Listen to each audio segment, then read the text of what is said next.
Hello everyone and welcome to the channel. I'm Emmanuel, I'm an airline pilot, and today let's have a look at the brand new Just Flight Fokker F70 and F100. In today's live stream we are going to start with the F70 because that's the one with the KLM City Hopper iconic livery, so I just think we are doing it justice by taking that airplane out first, and then the 100 probably, tomorrow, the day thereafter, however we see fitting. Now, just a little word or two at the beginning of this live stream. It's bloody hot outside at 38 degrees, and I cannot guarantee that my computer is not going to run into thermal protection. So if the stream ends out of, some reason, then don't be surprised there. That's really just, it's too hot outside. On top of that, I've been doing work in the garden for quite a while, so my brain is kind of messed up. So if today's gonna get fun, then you now know why. Alright, so that much about general pieces. Thank you everyone in the chat for you guys to be there already, and then let's go right into this. Alright, so let's go ahead and get started. We are sitting in Amsterdam Schiphol and we are going to fly this one on VATSIM, even though there is currently no ATC online, over to Manchester on a typical KLM City Hopper route, and then we are probably also going to bring her back again as well.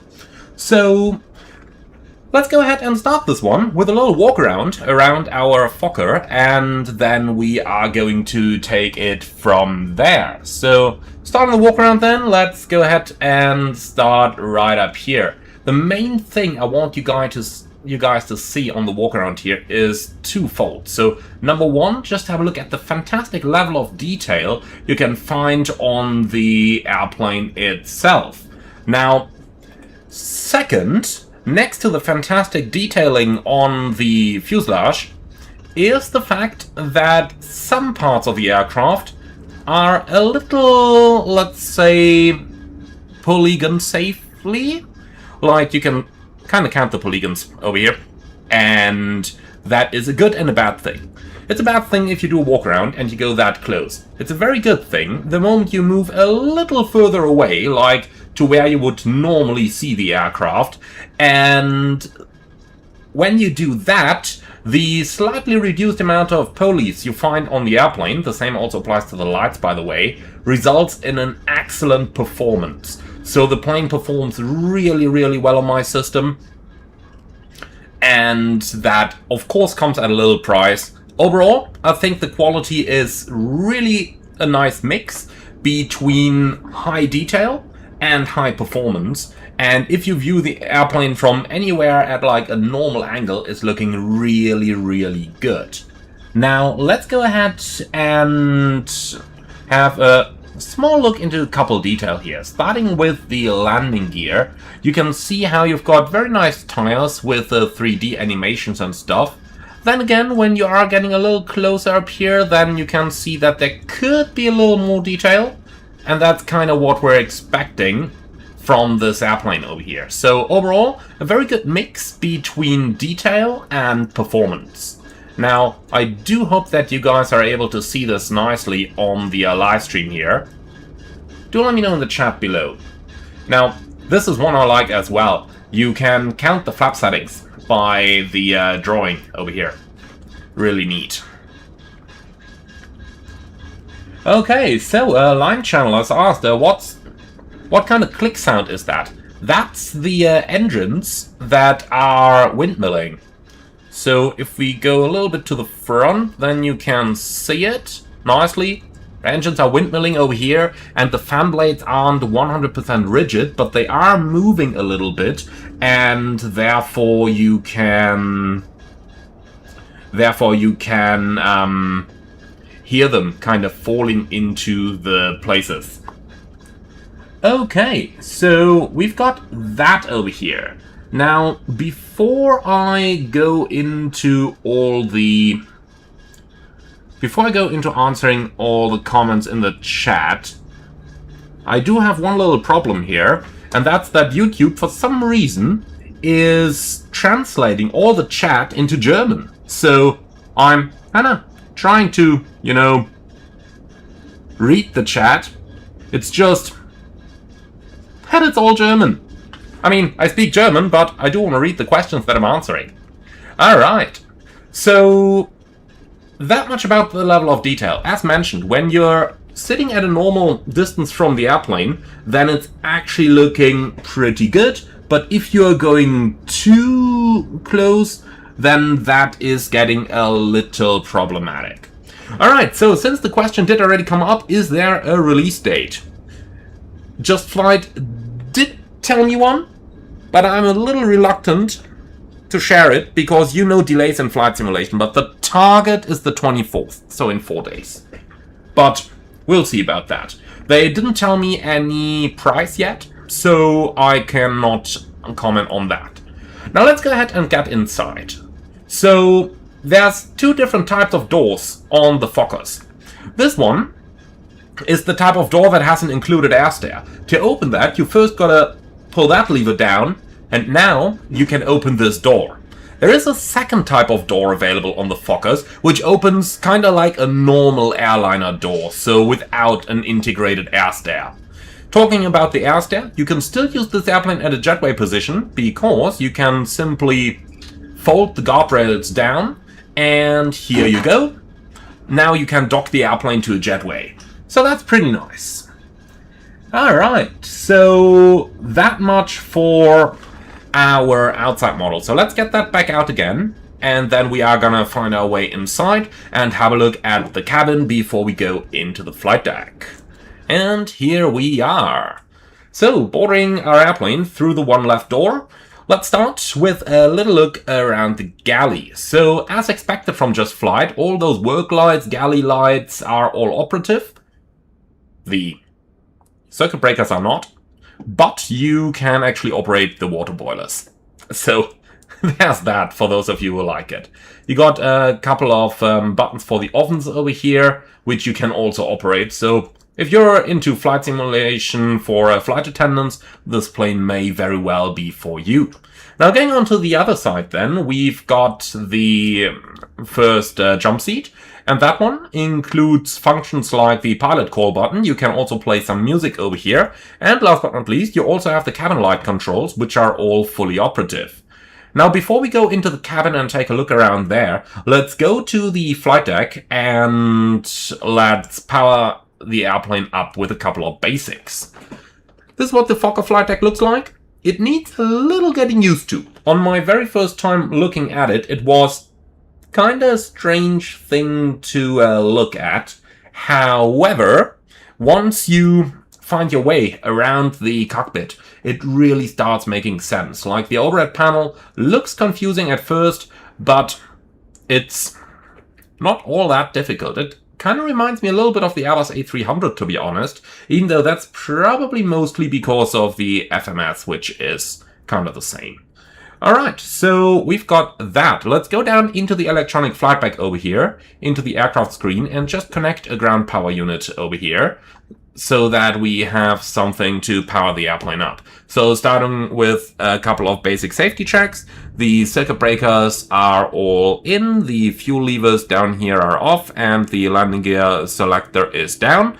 And then we can go to the overhead panel, turn on the batteries, just have a quick look at the voltages, which are above 25, and then let's also turn the external power on.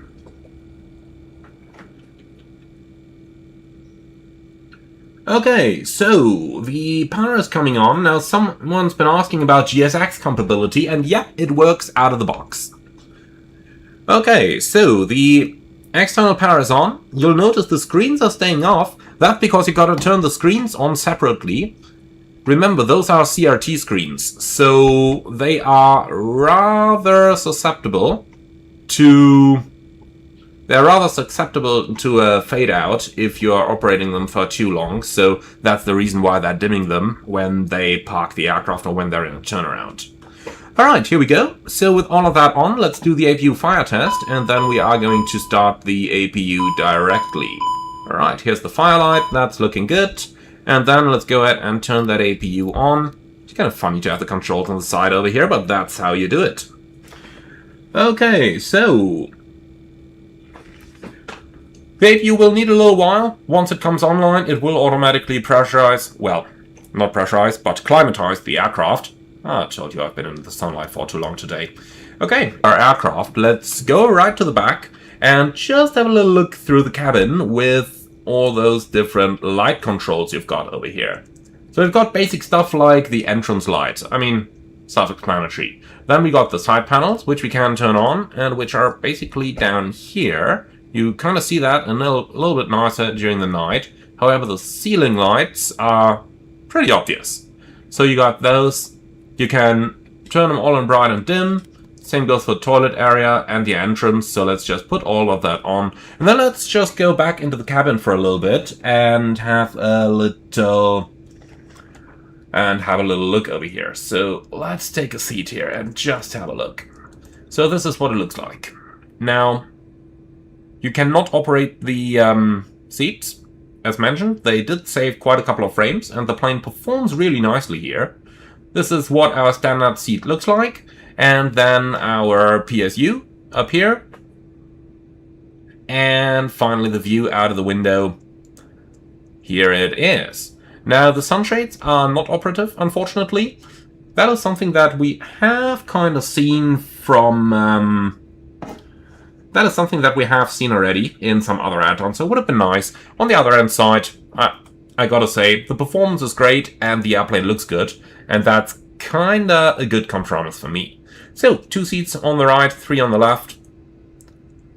This is what it looks like. No business class or something. Standard 70-seat aircraft in the Fokker 70. Now going to the back, we've got 2 more flight attendant seats over here. A little bit of basic stowage and equipment. And then on this side, there would be the toilet. It's not simulated, so you can't open that. Here's all I get. Can't walk anywhere inside.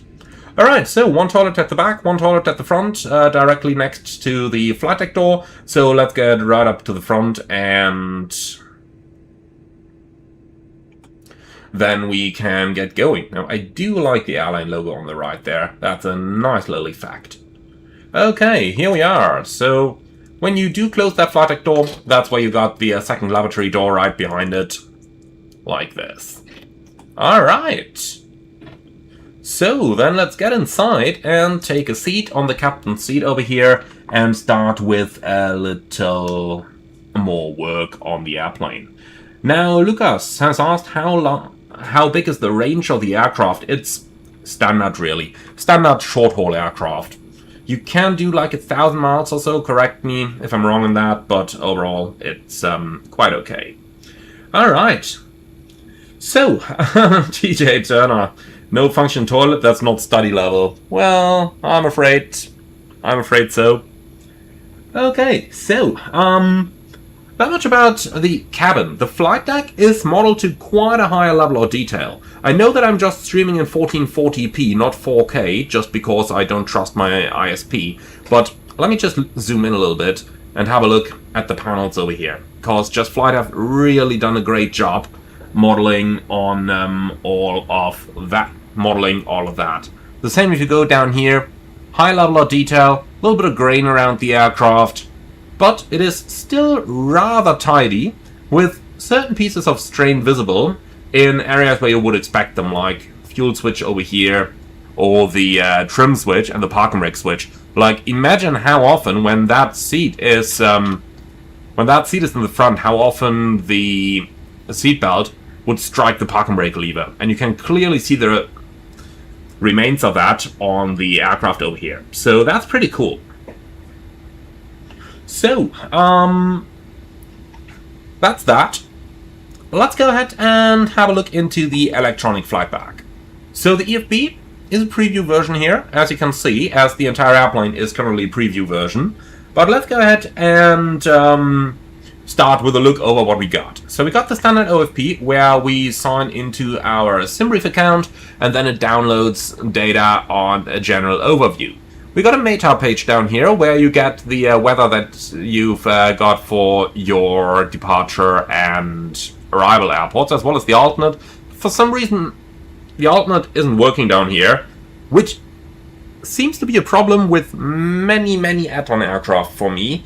I'm pretty sure it is because I'm using such an old SimReef account, like my ID is just 4 digits, because many developers are telling me it should work, and it does work for them, and then for some reason it doesn't work for me with my ID. And that seems to be the case on the Just Flight plane here as well. Now, then we got the output screen, which is our flight plan, which we got over here, entire thing, and that's the flight plan page. Now from there, we can move on to the map, and this is not an aviation map. This is, I think, OpenStreetMaps something. Nice thing for en route, but if you're looking for aviation maps, then you got the charts button on the right of it, which is the Navigraph charts. So for that, you got airport charts and en route charts. En route, I mean, kinda self-explanatory. And someone's just asked if this airplane has been used by American airlines, and indeed, well, the question was, have this been used by airlines in the United States? And yes, American did actually have a couple of them. Actually, quite a couple. I think like 70 or so. Quite the large operator. Okay, so you got the en route charts over here, and then you can go back and into the airport charts over here, where you can also get the standard departure and arrival airports according to your SimReef flight plan. You can pin your charts and all the nice stuff that we are going to talk about later on. Now, from there, we are moving on to the aircraft screen. When a SimReef OFP has been loaded, you can import your SimReef data, and then it immediately prepares your refueling screen and the boarding screen. On this particular screen, no, I can't pick up the WhatsApp call right now. On this particular screen, you also have the aircraft options available that you can see up here. And looking into the options, you can see we've got things like visible pilots in cockpit. We can turn on GSX handling, which is going to synchronize both refueling and the boarding. We've got stuff like paper checklists, which are those in the front of the control column over there, which are pretty useful stuff. I'm definitely going to keep those. Then you got pilot callouts, you got sun visors, which are attached on the left side and on the right side over here. And then, well, you got auto cabin crew, which is quite nice, automatic announcements, auto cabin music, which is, well, auto cabin music. Then cabin ambience sounds, quite nice, cabin announcements, and then first officer can handle comms, gonna turn that one off. We do have 3D cabin inside, a little performance intensive. If you do struggle with performance, you can remove that. And then we do also have a pause of descent option over there. Finally, throttle lock, which prevents the user from manually operating the thrust levers when auto throttle is engaged.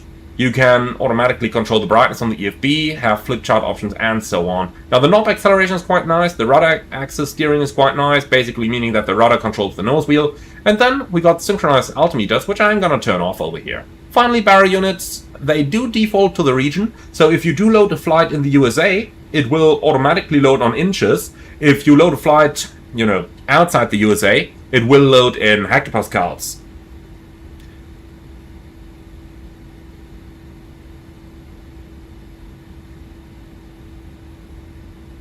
So, just gotta answer that WhatsApp that I just got as a call. Okay, and finally the IRS alignment speed, which you can take realistic or fast. And Borgiakoa, thank you so much for the $5.99 donation. Hi Emmy, I just started my PPL in Cannes on a Robin DR400, thanks to your advice. I'm grateful you saved me from thinking I needed an expensive DA40. Oh, believe me my friend, any plane that teaches you to fly is absolutely perfect. And the DR400 is a nice plane. I did fly one in the past as well, even though just a couple of lags. Alright, now, that much about the configuration options that we got. We got a couple of basics over here that we can go over. For example, we can do a couple of captain's announcements, like take your seats for takeoff, for landing, release the cabin crew after departure, arm the doors, disarm the doors, and so on. We can also load 3 panel states here, cold and dark, ready for takeoff and turnaround. And we do have a pushback option available in the top over here as well, for those of you who do not want to use GSX.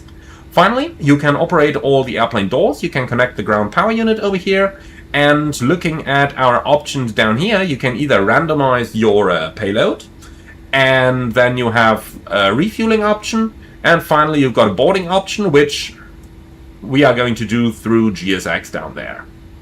Okay, now that much about the airplane screen down there. Now let's go on and move into the next screen, which is the notes. Very easy. You can simply type something down here, which is quite nice for recording IFR clearances, writing down the ATIS, and so on. The Fokker does not have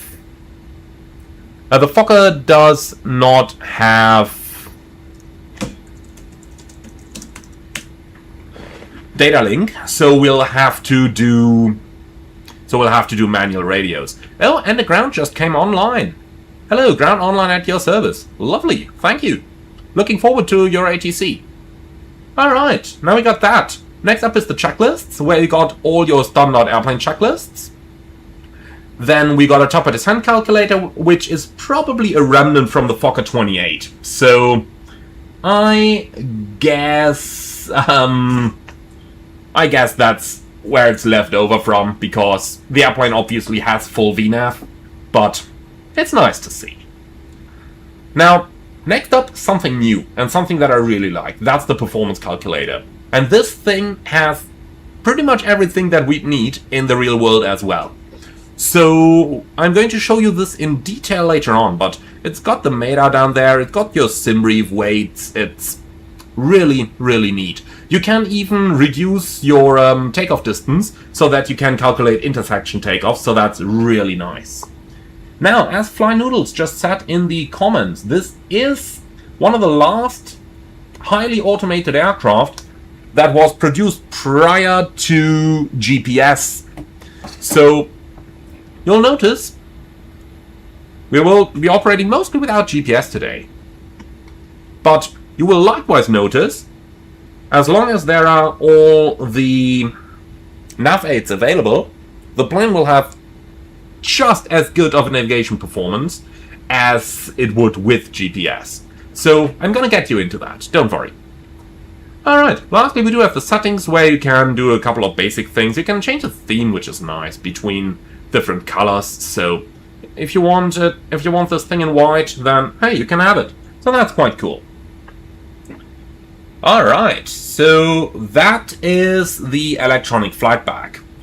Let's go ahead and start with our loading. So we are just going to fetch that flight plan again and then have a quick look. So we are going to depart from Amsterdam, heading over to Manchester. The weather over there is quite fantastic. The forecast 29086, few clouds, and that's it. Birmingham as our alternate is fantastic as well, and with that in mind, I don't think we need any extra fuel. So let's have a look down here into the fuel planning.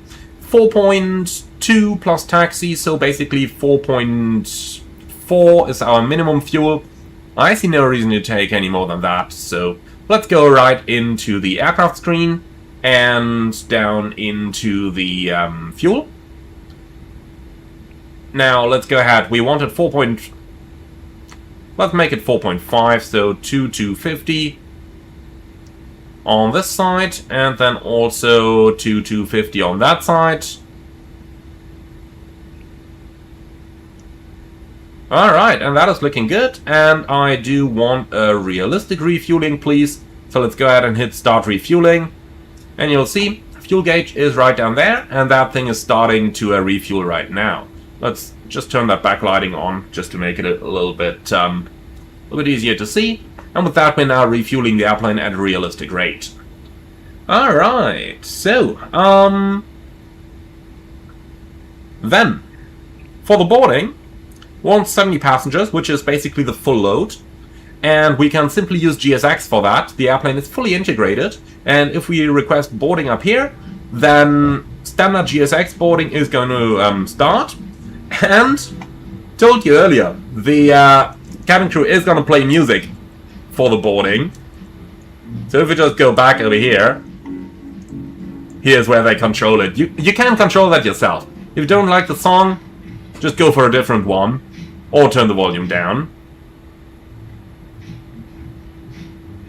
Alright. That's nice. That's really nice. Alright. So, that was the cabin. Oh no, that was the ground. Yeah, that's fine. You can start the boarding. Okay, so that's all pretty nice.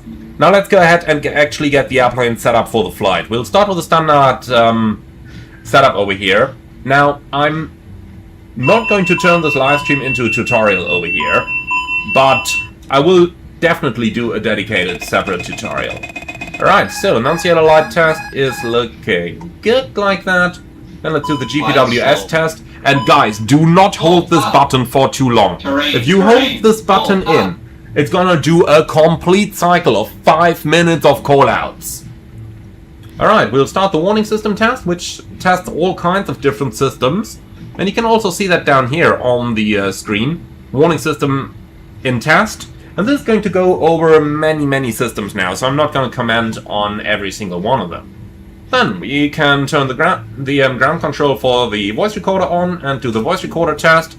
Moving down here, there isn't all that much for us to do. As soon as refueling is complete, so basically in a couple of moments, we can turn the fasten seatbelt sign on.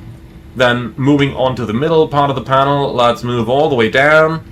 And since we do have a Fokker avionics expert in our chat, let me ask you something. If I'm testing the engine fire, I do get the engine fire procedure shown down here. The only way I could find to remove this is by clicking through it down here and ticking everything off. Is that the correct way to do this? Is that really how you are supposed to do this? Alright then, moving on, let's go ahead and start our IRS alignment. Like that, and then we can move further down. The fuel pumps are going to stay off for the time being, and on the pressurization panel we set our departure field elevation. Then moving down the right hand side, cabin air 23 degrees is looking good. Let's turn the windshield heat on, and let's make sure our emergency exit lights are on, and then we can already move down into the main panel. So, you might be wondering, why is the yoke blocking the view of the nav display?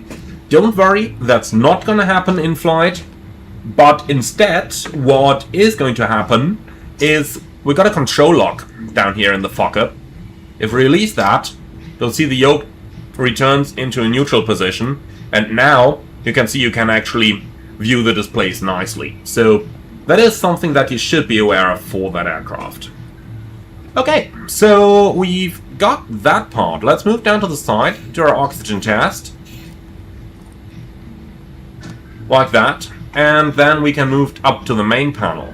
Let's get our QNH real quick. So for that we're gonna go down into the OFP screen and the METARs. Let's refresh that, and we got a QNH of 1020 over there. So let's set that. Kinda strange to set the QNH down here. First airplane that I'm aware where you do this, but hey, it works, so I ain't gonna complain about that. So 1020 is now set 3 times. Okay, cool. So we got that stuff. Then let's go ahead and erect the stumper attitude. Nice little animation over there. And for our EFIS controls, we want the constraints, airports, and traffic, and I want the standard 15-mile range. So you can see, you got the standard display up there, and if you turn this into the Bs, you kind of get a full screen, so you see what's below your airplane as well.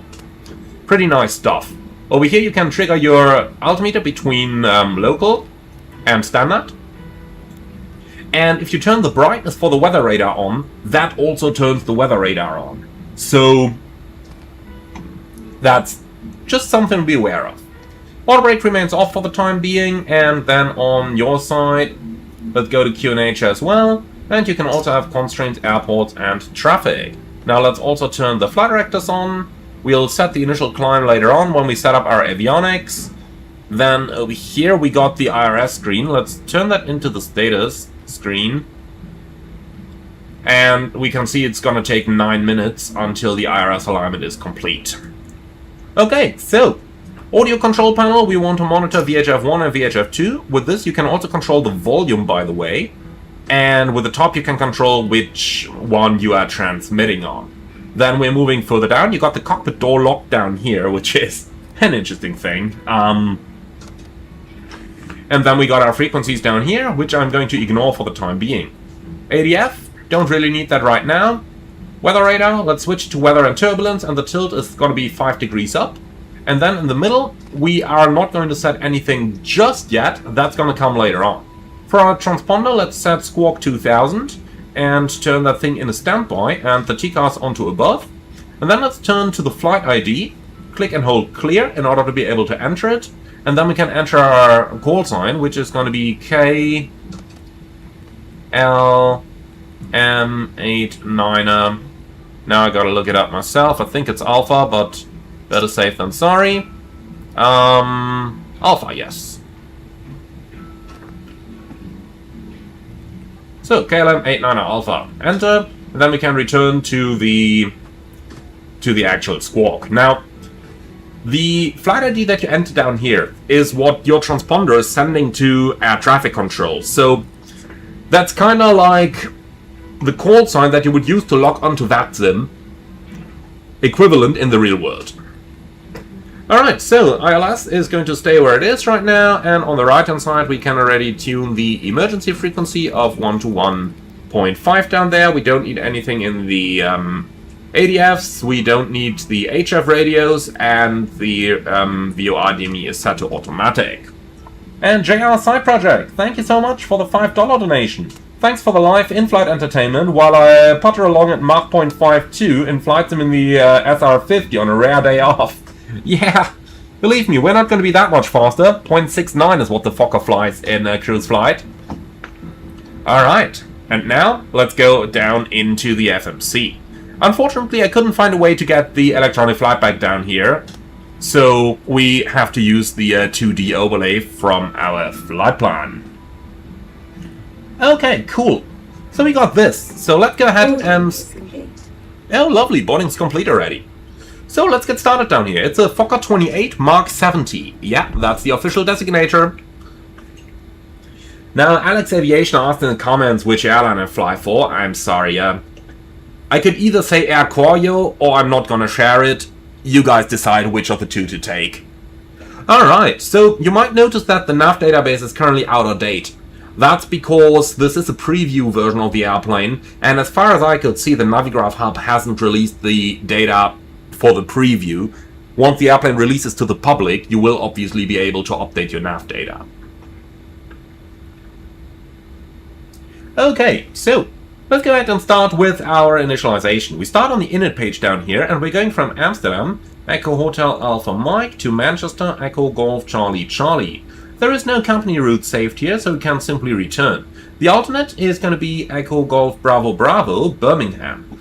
The GPS coordinates are looking good, so let's hit Align IRS. Our cost index is 30, and we're going to cruise on flight level 340, so let's put that down here as well.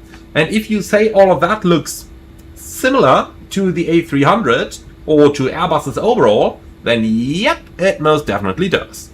Alright, we have a wind, let's see, average of 23145. Like that, and finally for the temperature, let's see what we got, minus 49. And the tropopause is in 40,000 feet. Okay, so we got that stuff. Looks like it doesn't accept the change in the tropopause, but that's fine with me. Alright, so let's go ahead and enter our flight plan. We are going to depart from Amsterdam. For the runways, let's actually quickly listen to the ATIS so that we know what's going on. So Schiphol departure rate is 122205.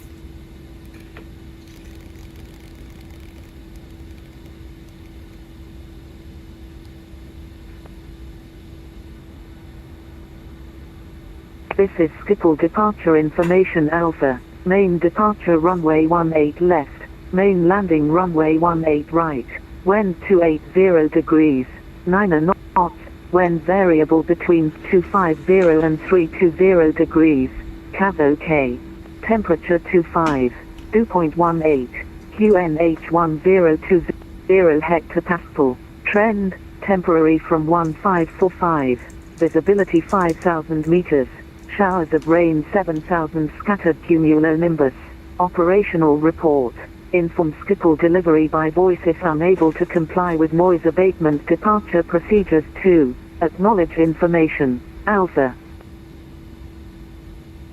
This is Schiphol departure information Alpha, main departure runway 18 left, main landing runway 18 right, wind 280 degrees, 9 knots, wind there between 250 and 320 degrees, CAV OK, temperature 25, 2.18, QNH 1020 hectopascal, trend, temporary from 1545, visibility 5000 meters, showers of rain 7000 scattered cumulonimbus, operational report, inform Schiphol delivery by voice if unable to comply with noise abatement departure procedures 2, acknowledge information, Alpha.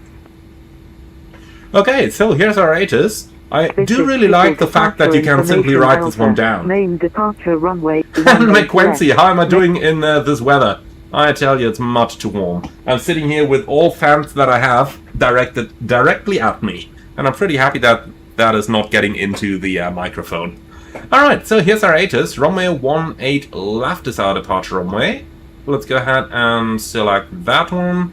And then let's see which...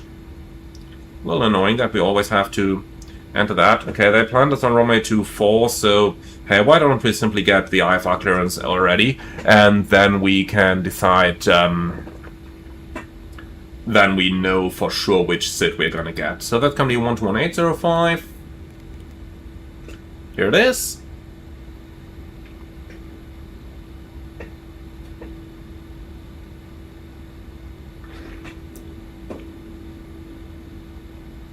Ground, goedemiddag, KLM H9er Alpha, information Alpha request IFR clearance to Manchester.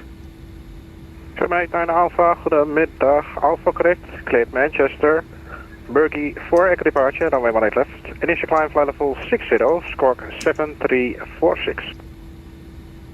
KLM H9er Alpha is cleared to Manchester via the Bergie 4 echo departure, runway 18 left, climb flight level 60, squawk 7346. KLM H9 Alpha, Riba correct, report ready. We'll go. Alright, we are going to take a little while until we're actually ready, but here we go, that's our clearance. So, Bergie for echo departure, like that. And then we can insert this. And you can see, kind of reminds us of an Airbus, doesn't it? Okay, so let's go for the charts and collect that chart directly. So there's the airport chart, and then we can go for our SIDs. Thank you, have a nice day. Bergie for Echo, there it is. Okay, so that's our runway 18 left, straight out to 500, left Alpha Mike 029, our maximum 220. Then we got 500, Alpha Mike 029er. Interestingly enough, no speed restriction there, or rather a 0 knot restriction, that's definitely a bug. Okay, so speed 220, here it is. Alright. Interesting. And 3 Greens Ambu, thanks so much for the $7.99 Australian dollar donation. Tempo in effect, better get the fuel truck back. Oh yeah. Well, I think we're gonna be fine without refueling, as it's just the departure, but, you know, something goes wrong. Manchester has good weather planned for the time being. Okay, so initial climb clearance is flight level 60, and then we continue by Alpha Mike 009 above 2500, Alpha Mike 028 and Bergie. And looking over here, we got 009 above 2500, 028 and Bergie. Now flight level 60 is already cleared, so let's dial that one up. Like that. And then we can continue entering our route. So after Bergie, we're gonna proceed on the Lima 60 airway toward Otbat. like this, and insert, and then finally let's go down into Manchester for our arrivals, looking at the ILS approach runway 23 right to butter the airplane right into the hill on the runway. And then, what else do we got? Outbed 1 mic arrival, which is that one. Okay, and then let's hit insert, and we need no transition. Okay, so that's what our route looks like, and after Rosen we keep the discontinuity because we are going to get radar vectors onto the approach. And, well, that one's interesting for the missed approach. I mean, we'll deal with that when we're in flight. Okay, so we got that stuff. Then let's go ahead and go into the init page number 2. Zero fuel weight 30.9. Fuel, we've got 4.5. And that leads us to takeoff weight at 35.2. Optimal level 350, cruise level 340. That's all looking good. And finally, I am just going to override the final reserves, which are 0.9 for us. The rest is automatic, so I'm going to keep all that stuff. Then let's go to the takeoff and approach page. So let's go ahead and have a look. And for that, we can actually start calculating through the performance app. So our departure is going to be Amsterdam, and our runway is going to be the 18 left. Now, before we continue with anything else, let's have a quick look into our charts to see whether we can reasonably expect any intersection. And I think Echo 5 up here could definitely be expected. So let's go ahead and find the intersection length from Echo 5. For that, we need the takeoff info chart, which is that one. So now we're looking for 18 left. Here it is. And that runway has Echo 5, 2,800 meters, which is a shortening of 580 meters. You can see full length 3,400 and 2,820 available over here. So that's a 580 meters shortening. So let's go back into the performance. So in meters and reduce the takeoff shift by 580 meters. And that way we've now calculated our intersection takeoff. Okay, so we've got that. Then let's import the live weather. And here we go. And with that, we could also quickly check out takeoff weight down here. We can simply import it from the aircraft if we want to. Here we go. Alright, and then let's hit calculate.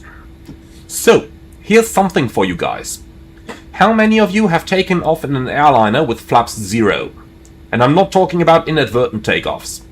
The Fokker is certified for flaps 0 takeoffs, and that is exactly what we are going to do today, because that is actually the standard flap setting for takeoff. Now, you do have the ability to export your data down there, but that would be boring, so let's do it manually. 26, 26, 34. So let's put that down here. 126, 126, 134. Like that. And then we can also set our noise abatement procedure. They explicitly want number 2, so let's put the acceleration at 1,000 feet. Alright, now let's go ahead and enter the flex takeoff. We do that down here, so we do want flex. And then we've got a temperature of 50 degrees.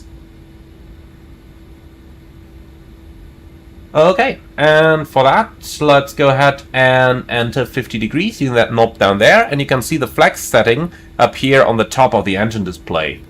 Now, interesting that someone says in the comments, 3 Greens Ambu, I thought the Fokker 70 was not certified for flaps 0, only the 100. Well, the product manual says flaps 0 would be standard.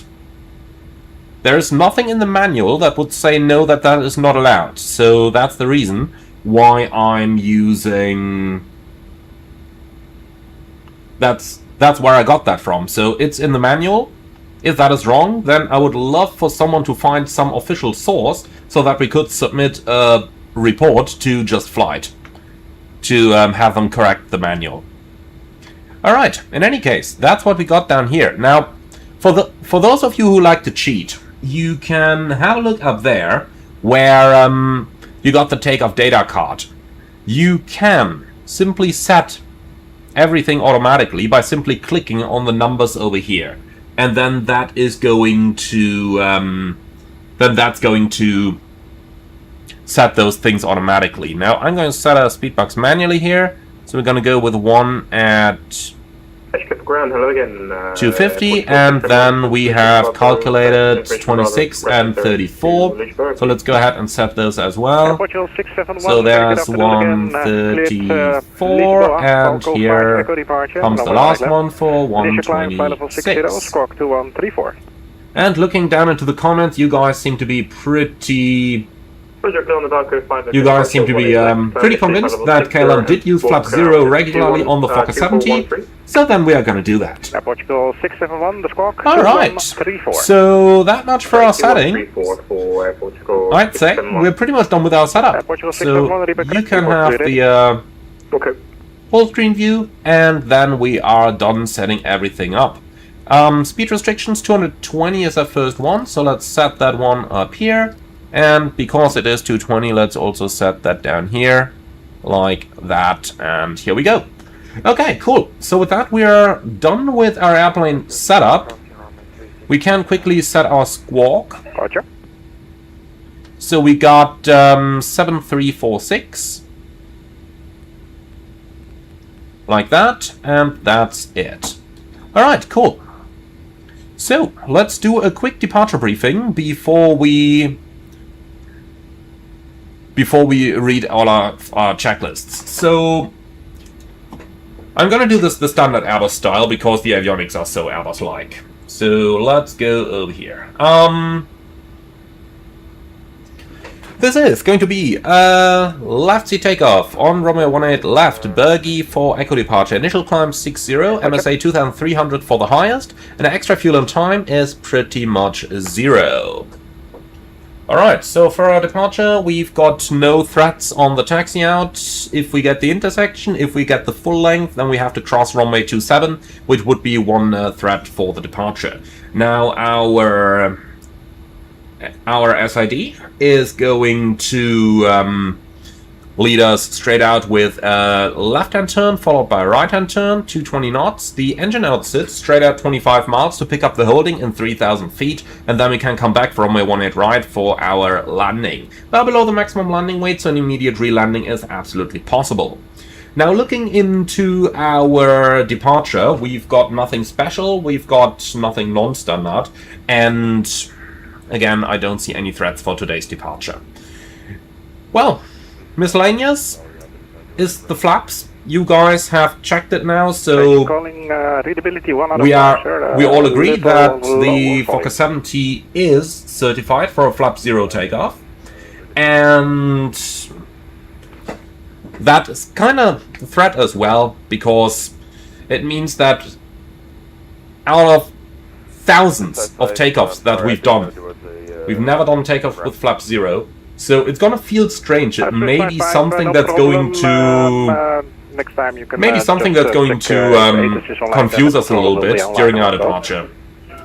Okay, in any case, that's our departure briefing complete, so let's go right down into the checklist.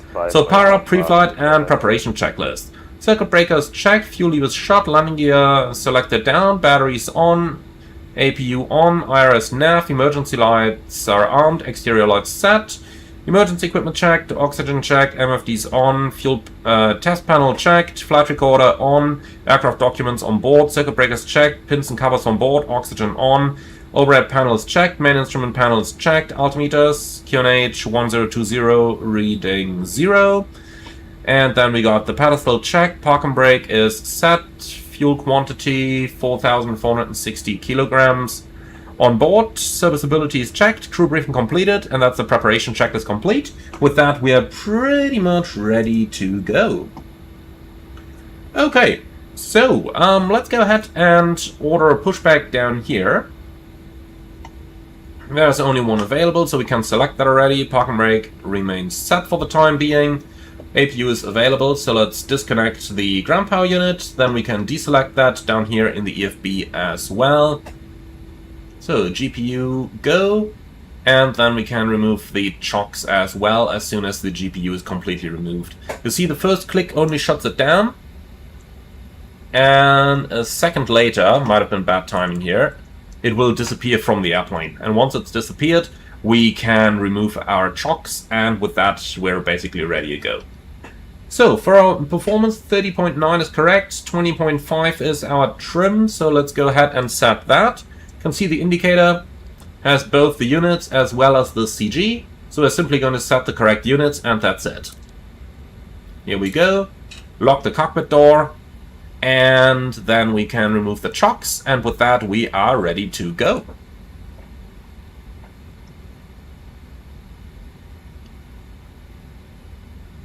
Okay.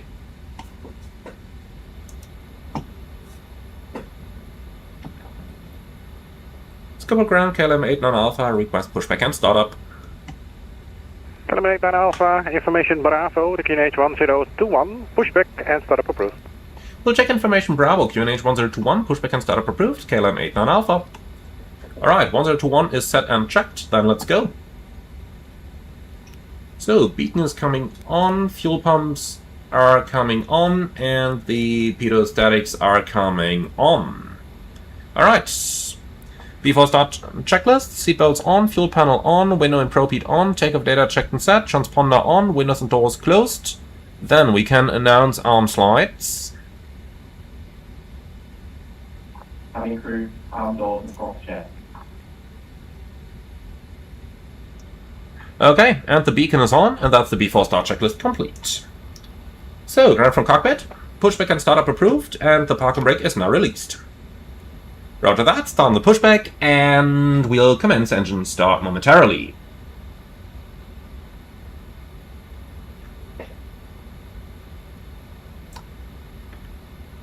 And Maximilian Meyer is asking where you can purchase the Fokker. Now, once it's released, which is going to be very, very soon, on the Just Flight website, and a little bit later then in Marketplace and wherever else it may release. Okay, so very short pushback. Let's go ahead and commence engine start. For that we'll turn on the backup displays over here, because you can see there's no detailed displays down there. The only way to get detailed numbers is up here. Alright, so engine start master on, engine 2 start. This aircraft has a number of emergency exits.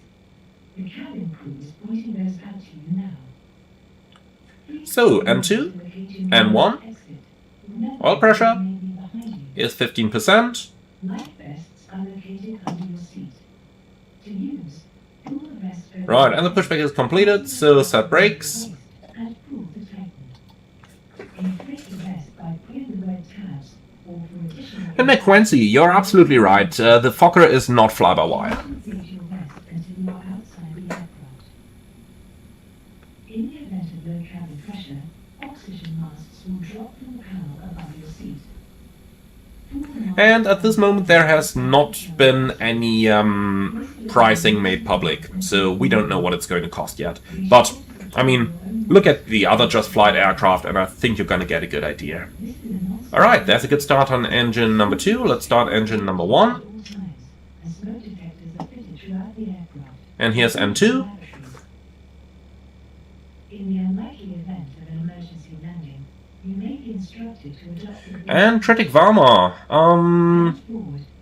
Good question whether I would prefer an older cockpit like this one or a modern one like the A220.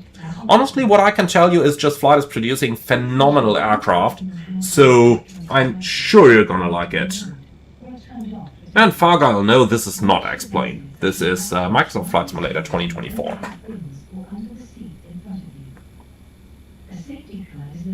Okay, so number 1 is starting.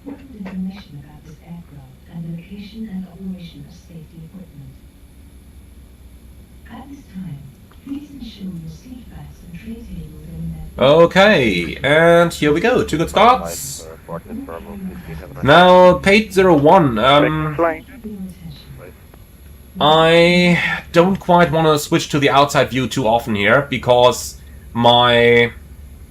something is wrong with my with my video recorder, with my OBS Studio, which often makes videos freeze up when I'm switching between the views too much. So for that reason, I don't want the stream to freeze. I'm gonna stay inside here until we're up in the air. Okay, before taxi checklist. Any eyes off? APU. Oh, I knew I forgot something. I wasn't sure what it was. Now we know. APU off, alert lights out, flaps up, trim set, ground equipment removed, before taxi checklist complete. KLM 89 Alpha, request taxi, able Echo 5. KLM 89 Alpha, taxi to holding point Echo 5, runway 18 left. Holding point Echo 5, 18 left, KLM 89 Alpha. Okay, so standard taxiway system is in operation over here. Straight out Alpha 2, Bravo, and then all the way to Echo 5. And then let's go into the live taxi chart, because I kind of like that one. And here we are. Clear on the left side, clear on the right side. And the cabin crew seems ready for departure. So, no taxi light on this particular airplane.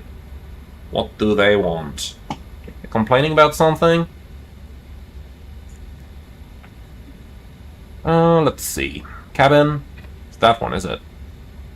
Cabin is secured. Thank you. Alright. And reset. Good. So, park and brake off. I'm just going to use the inner landing light for that. Since we don't have a taxi light on this particular airplane, there is an optional taxi light available, but not on this one. And someone's asking in the comments whether the Fokker 70 and 100 are going to be offered separately or in a bundle. The answer is both. You will be available to purchase them separately, or you can purchase a bundle with both aircraft included.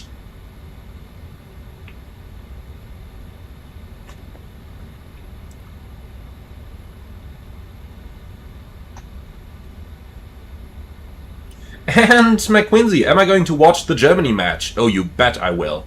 And with that, you also know when the live stream's gonna end. Okay, so we're clear on both sides. KLM 18, correction, KLM 426, yeah, you made a turn too early. You can take Delta 41 on your left hand side.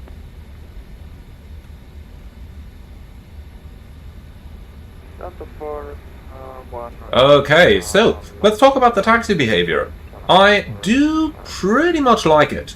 So it needs a little getting used to that you need quite a bit of thrust to move the aircraft.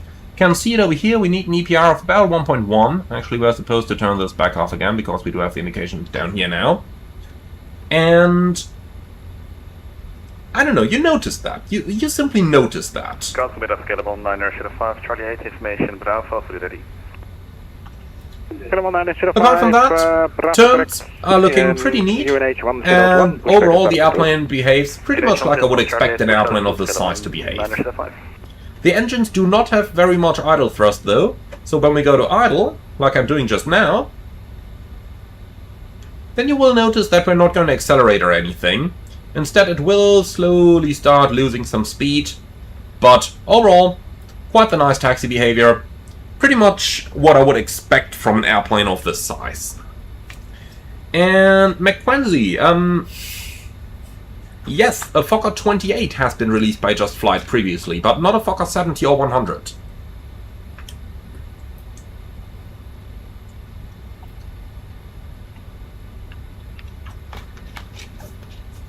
Alright, let's set the auto brake to RTO. Then we can check our takeoff config down here. And takeoff config norm is showing. Fantastic.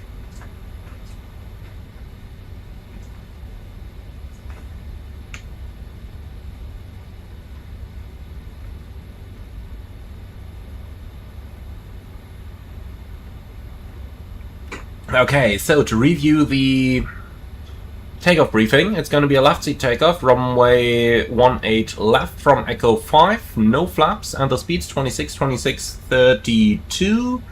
Initial speed limit is 220, initial climb 6,000, and for departure I do believe it is Honeycomb, but ATC is going to tell us anyway, so that's nothing to worry about for us. And yeah, it is Honeycomb. Okay, cool. So, that much about our briefing, and then I'd say we can commence the taxi out checklist, which is nav system set, FMP set, actually not quite. Nav and profile are gonna be armed. Now the FMP is set. Fuel levers open. Then lift dampers armed. Transponder is set and flight controls. Full up, full down, neutral, full left, full right, neutral, and the rudder works. We know that because we've coupled it with our nose wheel steering. Make that Alpha, fortunately entering further, monitor advisory, 122.8, have a nice flight. 122.8, KLM 89 Alpha. Thank you so much, see you next time.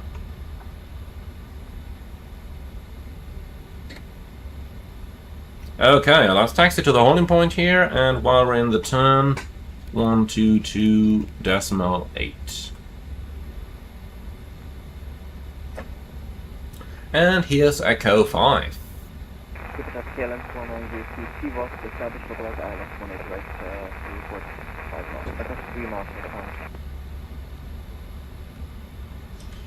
And Steve, shouldn't I be testing the 747? Well, let's just say that I do like the Fokker. Okay, so let's go ahead with the before takeoff checklist here. So, lights, and transponder, and finally the weather radar. Again, for that you simply turn the brightness up, and that's it. Okay, fantastic. So, before takeoff checklist, cabin is warned, takeoff config normal, brakes checked, strobe lights on, transponder Tara, weather radar on, crew briefing complete, takeoff clearance received, before takeoff checklist complete. Okay, the left side is clear, then let's go. Skipper traffic, KLM 89 Alpha, taking off from runway 18 left from Echo 5.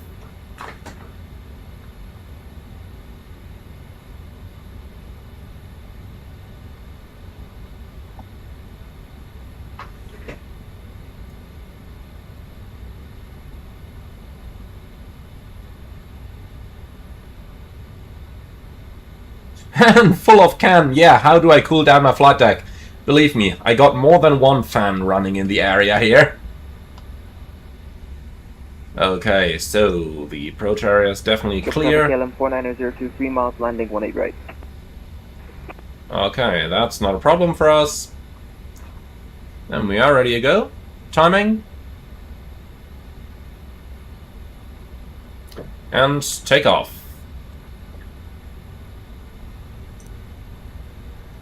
Sub takeoff thrust. Thrust set.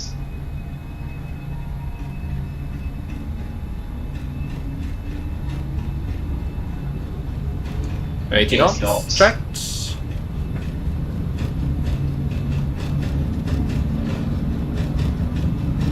V1, rotate.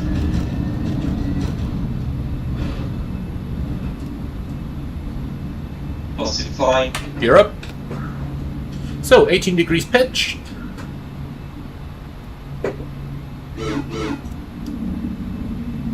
You do not have a lot of drag in the Fokker, so it is climbing rather rapidly. Alright, and here's 1000 AGL. So, profile mode is armed, and here we go. Coming on. Skipper traffic, Croatia 40, passing Alpha Mike 240 for ILS. Alright, flaps are up anyway already. And then let's turn on that autopilot, just so that we can enjoy the airplane over here. And tube loops. About the flight model, yeah. It's pretty well balanced. It flies pretty well. However, it does need quite a bit of aileron input. That's definitely something to keep in mind.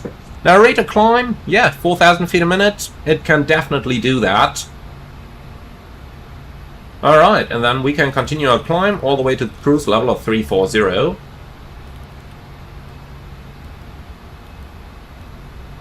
And here we go, 340 is set.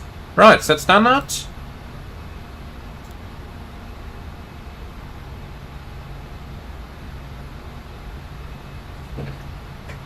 And standard is cross-check, passing flight level 45 now. So, accelerating towards 250.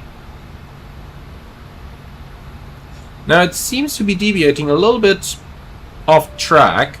Even though this is interesting, you can see it's showing us 0.2 to the right of the track, however we are clearly to the left of the track. Now,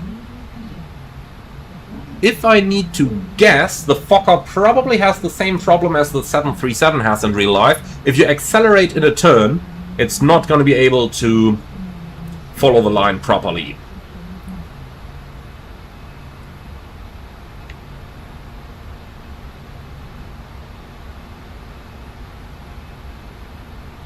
And Tube Loops, you're absolutely right. The airplane doesn't need a lot of corrections. Some minor inputs, but that's it. Now, something that's a little strange for those of you who are not too familiar, or who are too familiar with Airbuses, the boxes around the FMA are never going to go away. So this is normal. This is going to stick.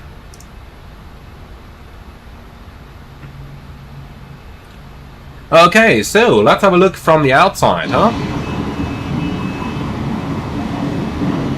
Couple of clouds over here, nothing much to worry about.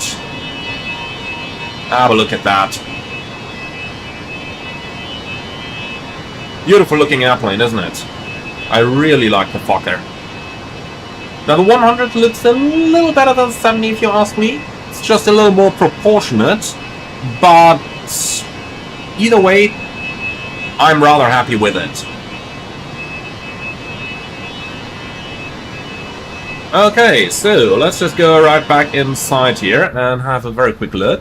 We're about to approach level 100, so we're definitely going to keep the seatbelt on for the time being. Let's see, the temperature is still 16 degrees, so we don't need to worry about anti-ice for now. And passing 100. Landing lights are going to come off, and we are going to keep the seatbelt signs on for the time being. Pressurization is 3.6, climbing and set. That is looking good. The pressurization system itself is automated. You just have to set the landing elevation over here, and that's it. So with that, we're nicely on the climb out.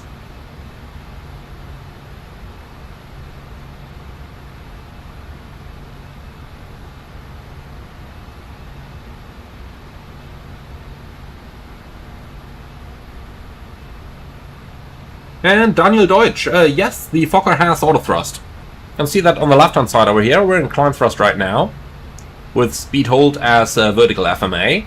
And here's the auto thrust engage button, and yeah, it pretty much does everything that you could ask it to do here, that you could ask a modern airplane to do. So we're climbing in VNAV. If we go to the tactical mode page, you can see it's doing an econ climb. 77 miles to run to flight level 340, and the speed is completely cost index based, and as long as profile mode is engaged, we are basically following a VNAV profile just like any other modern airliner would. So, Flying Noodles, that's an interesting comment down there. Interested to see how this does over level 250. Another streamer showed the 100 yesterday and had to level off at 310 because of the engine types that are simulated by Just Flight. So maybe for those of you who aren't actively reading along in the chat, the Just Flight Fokker has the weaker of the two available engine types. Therefore, climb performance is still good, but, you know, not as nice as it could be with the stronger engines. You can kind of see that down here. I mean, we are doing 3,000 feet a minute right now, so 2.6, something like that. Overall, absolutely fine climb performance. However, let's see how that's going to develop. I'm fairly sure it is going to turn out just fine. The temperature's just dropped below 10. Yeah, a couple of clouds approaching. Let's go ahead and turn on the anti-ice. So, you got the Pro-Heat down there. Now, here's the engine anti-ice. Let's turn that on. See how that's gonna evolve. So, rate of climb seems to have dropped a little bit. We're at 2,200 feet a minute right now, but honestly, passing level 160, 2,200, that's about twice as much as we would get in the A330, so absolutely nothing to worry about. And tube loops, yeah, Asobo needs to do a couple modifications on the clouds. I do agree with that. Would be nice to get that.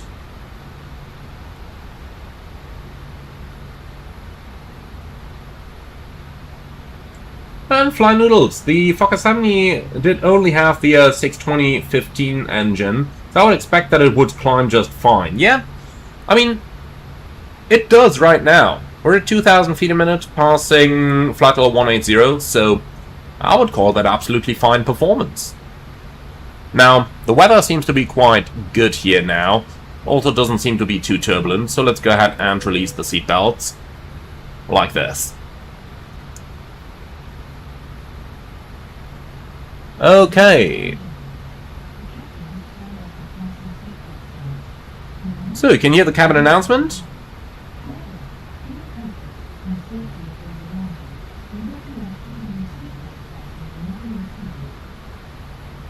And King Jerome, 254, welcome as an economy class member.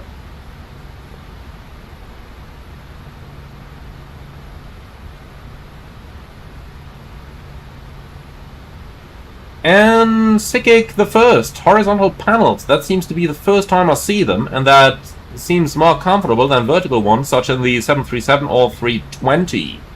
Well, honestly, I think it's just something you get used to. And Shashman82 fully agree that those those aircraft developed by Just Flight are just fantastic, just really fantastic. Now, Flight 001 Aviation, is there a release date? Now, there is a tentative date. I wouldn't bet money on it, but they're hoping in 4 days, so on the 24th.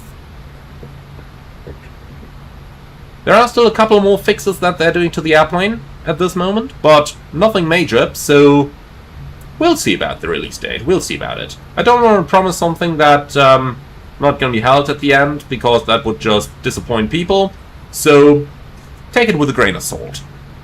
Alright, engine anti-ice off. Here we go. And then just the no smoking sign remains on, and that seems to be a good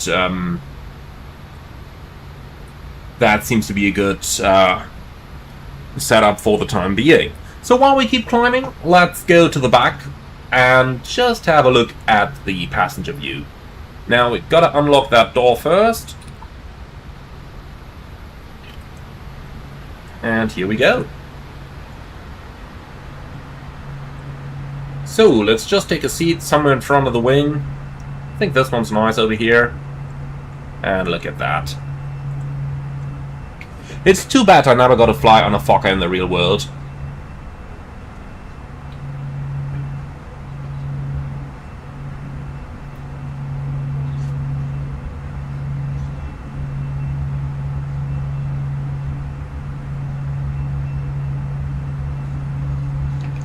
Just a fantastic view outside.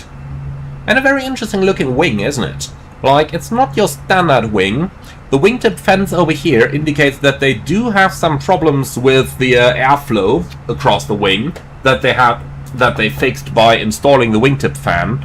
And yeah, I mean, it's a little non-standard shape, so kind of makes sense, I guess.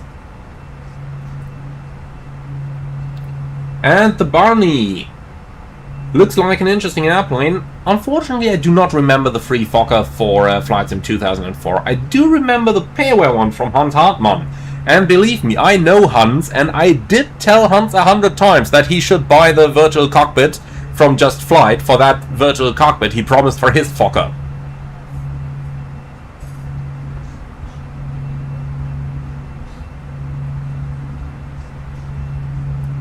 And Motor Knight, no X-Plane version, so no buy.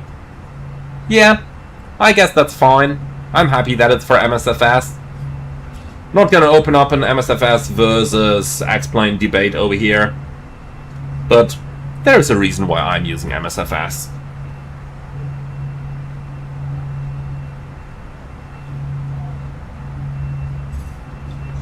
Okay, so... did anyone notice the cabin sounds in the background? Like we just heard a fork or something fall down? And I hear some people talk rather quietly over the engine voice. But you can hear it. It's nice.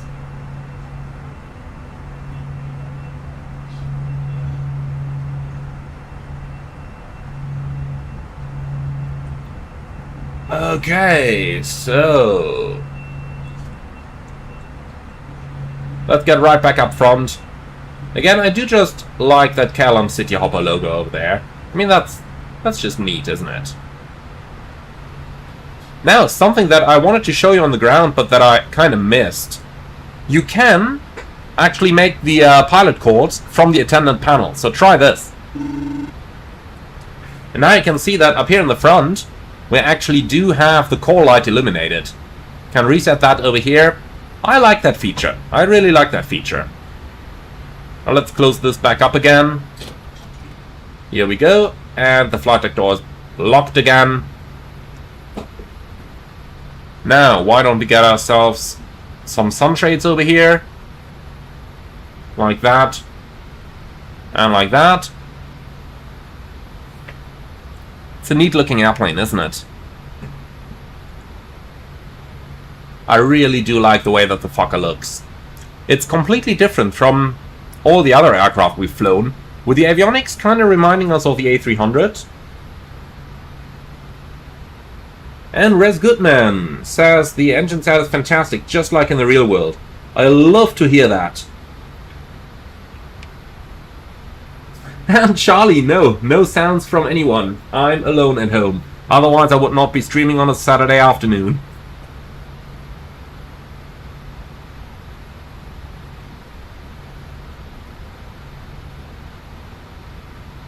Alright, so let's just take a seat again.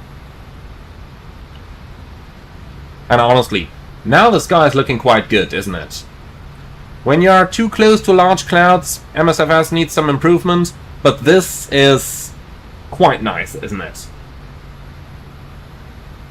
So let's look at the climb performance here. 1,500 feet a minute, passing level 280. And we have already converted on a constant Mach of 0.69. Actually, what is it, 6.7 or something for the climb? Let's see, can we see that somewhere? I think it doesn't show us the target speed. Well, 0.68. Good enough for me.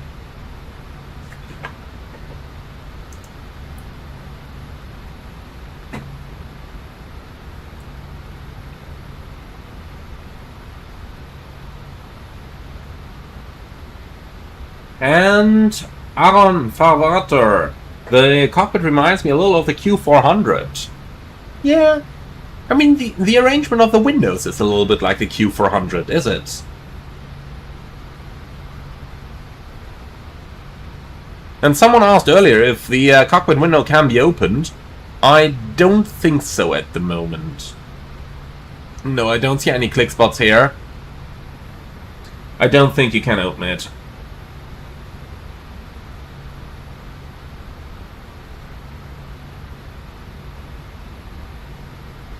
And Starsnu1, you flew the airplane for over 10 years. Do send me a message on Discord. I would absolutely love to have a couple questions answered while they're coming up.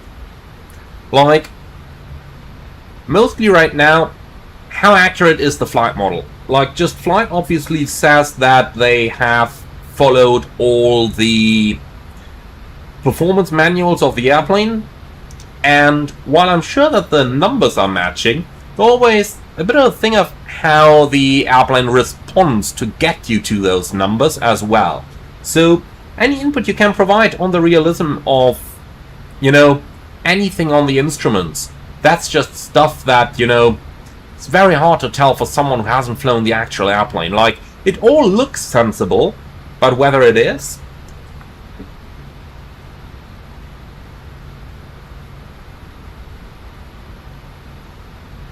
And guys, don't fall for the trolls in regards to X-Plane. Let's just not get into that discussion. There are advantages for each simulator. Personally, for me, the advantages of MSFS significantly outweigh those of X-Plane. Others may think different, and that's completely fine. Alright, so let's just put that back to the side again. Because I do enjoy the view out up front. And guys, anyone asking where I fly to, Air Koryo. Just keep it at Air Koryo. And Ferris, why am I not controlling anymore on VATSIM? That's just because I don't have the time for it. You know, you have to do a certain amount of hours to keep your ratings, and I just don't have the time for that, sorry.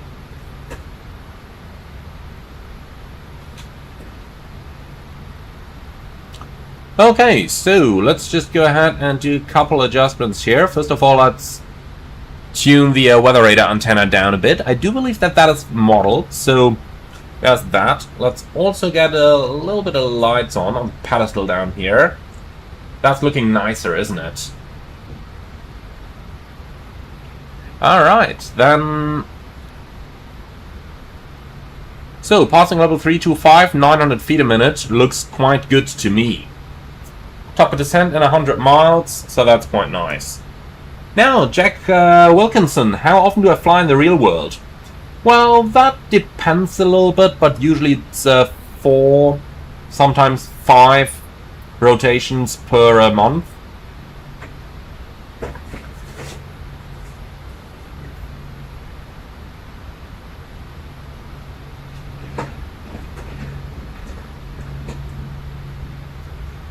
Okay, so let's just monitor the last 1,000 feet in the climb. Should be up there in just a minute. And then we can compare our actual climb with the SimRead forecast to see how well the aircraft did. We did fly minimum fuel, so basically all the figures should be kind of spot on. So I'm excited to see how that's going to turn out.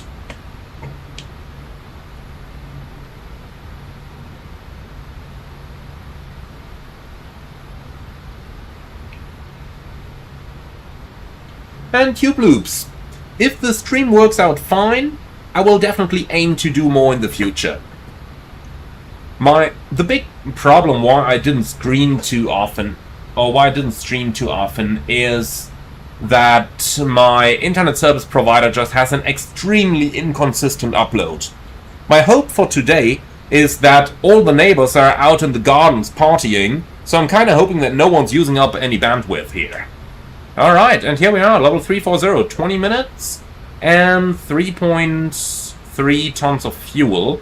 So let's see what that looks like in our flight plan. Top of climb 18, 2.7.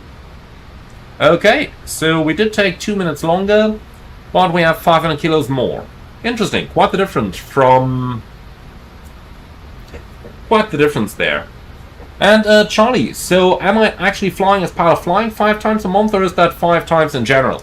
No, remember a lot of long hauls I've flown with 3 pilots, so I don't get to do a leg as pilot flying on every single rotation. Sometimes you just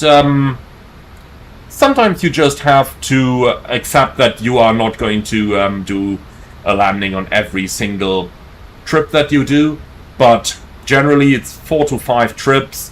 And call it maybe 3 landings. I mean, usually 3 landings at least, then maybe sometimes 4. Depends a bit on the type of trips that you get as well.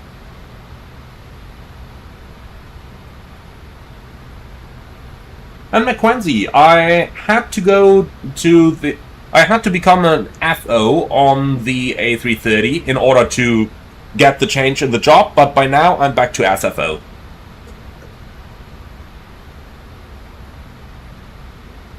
Okay, so 80 miles to our top of descent. Let's just take a moment to have a look over some of the instrumentation of the Fokkers over here. And Sashman, no, I did not serve in the military. They removed that a couple years before I would have to join it, so I just went to the flight school straight away. And Sikik, I most definitely prefer landing over taking off, because, you know, if you get a takeoff right, nobody's gonna notice. If you get a landing right, that's something better. Alright, so a couple of figures for our airplane. So we've reached cruising level here. We're cruising at Mach 0.78. So typical cruise speed 6.8.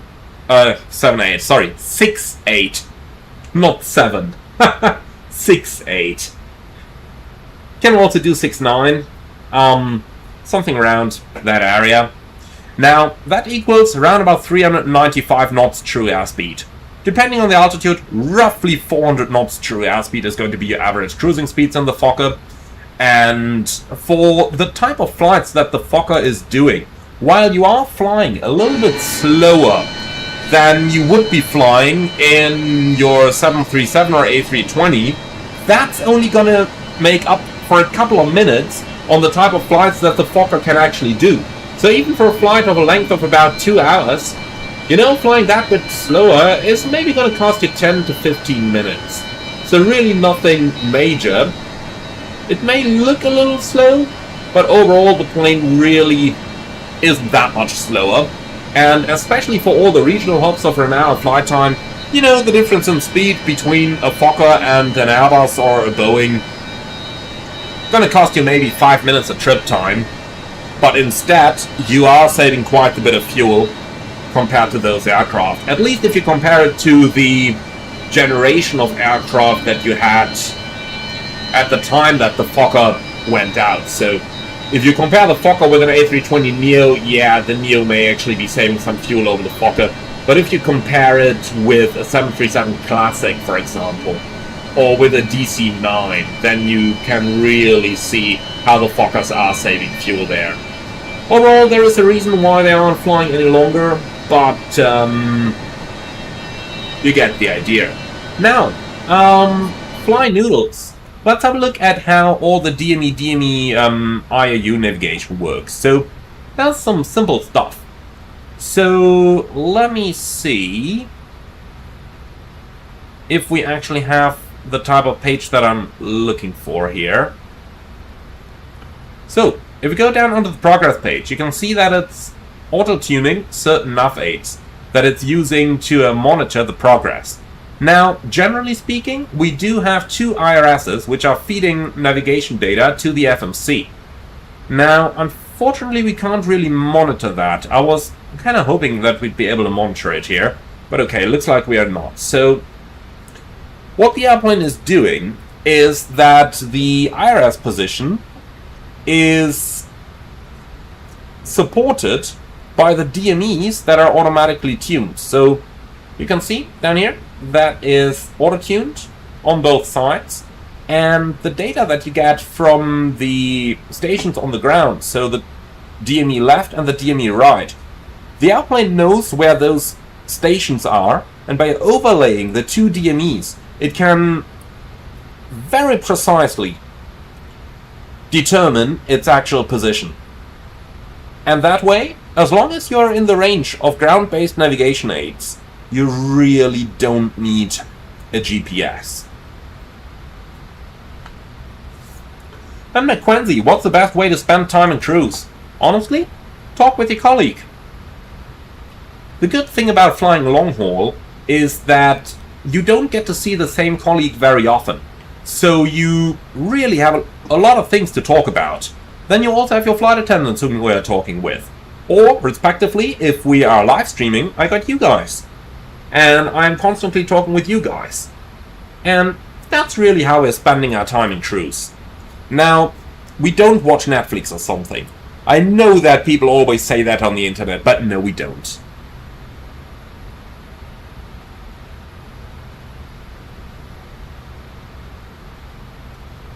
Okay, so let's take a short moment there to have a look into our arrival.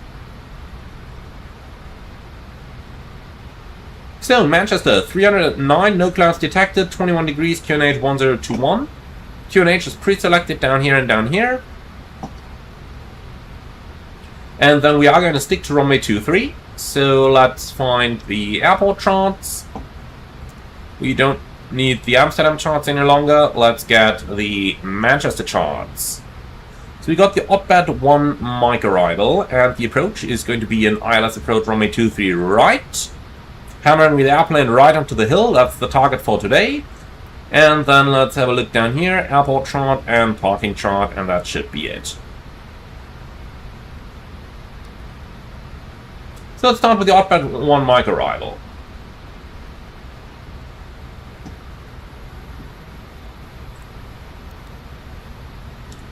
So we're starting at Hotbed, and that one should be at flight level 290. And for some reason they don't have that constraint in here. Okay, so let's insert it manually. 290 at altitude. Here we go. Flight level 290 is in there. Then we continue towards Golds, and that's level 170, Pole Hill, maximum 250. So we got Hotbed, Golds, Pole Hill, 250, and then we're going to proceed towards Burney and then to Rosen with a right-hand turn. Alright, and from there it's radar vectors. Now, the constraints are going to take us down pretty quickly, so technically speaking, from Pole Hill down to the final approach, we have about 15 miles.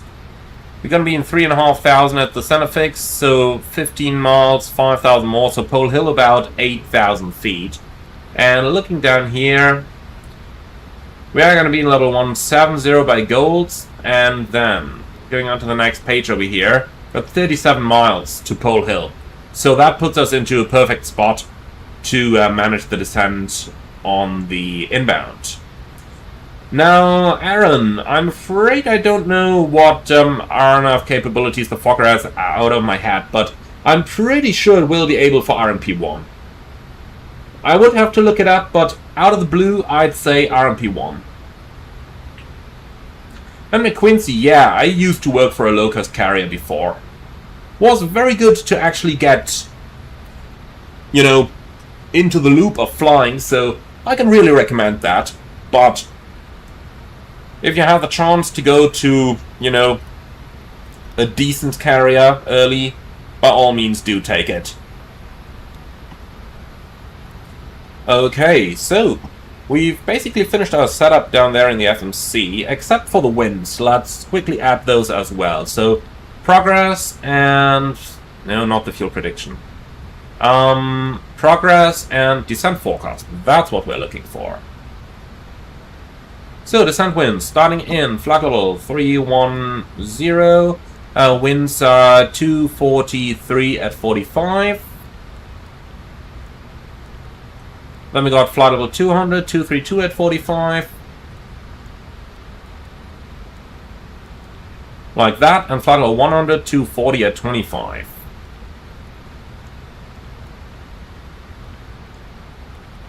Like that, and the ground wind is 300 at 9. Format error, okay. What format does it need? 300 at 9, like that? Yep, okay. Fantastic, so all the winds are in. All that stuff is in. Then let's go ahead and... finish that up. And Charlie, no, I did not do my training at European Flight Academy because they didn't exist at the time I did my training. Okay. So, top of descent is approaching in a couple of miles. We do unfortunately not have a buck for the altimeter, so we can't set the minimum there. We can only set it digitally over there. So Manchester 23 right to 449, so that's going to become 450. Like that. Over here and also over here. Okay, then 231 and 109.5. Go 1095 and to... Oh, that was a bit quick. Here we go, 231. That's it. Fantastic. So that's our setup completed. Then for the auto brake, we're going to go low, and then we can do some landing performance calculations. So, performance, landing, Echo Golf, Charlie, Charlie. Runway is going to be 23 right. Then let's import the live weather. Let's go auto brake low, anti-skid operative, braking action is good. And that's all looking good. And for the landing weight... So, fuel remaining is gonna be 2.5. Currently we have 3, so we're losing 500 kilos over the current weight. And that means landing weight 33.3.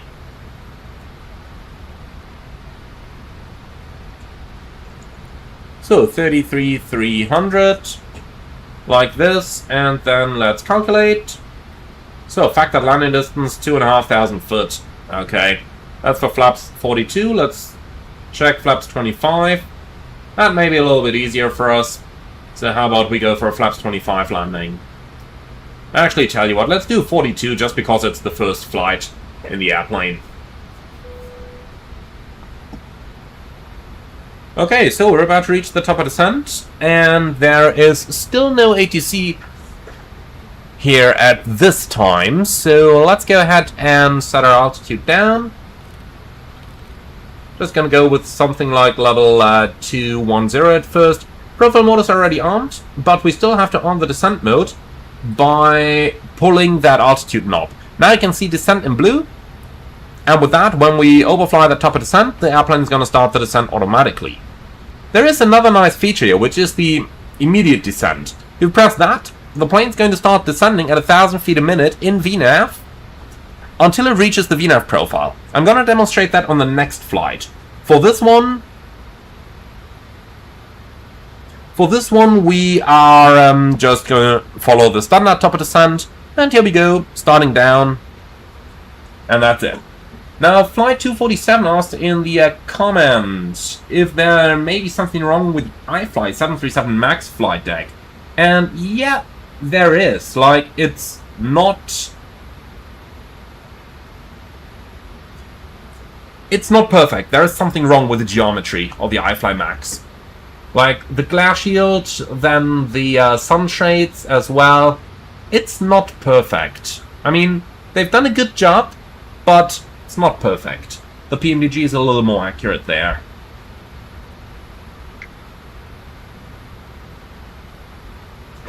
But then again, the PMDG is quite a bit more expensive, so I would kind of expect that.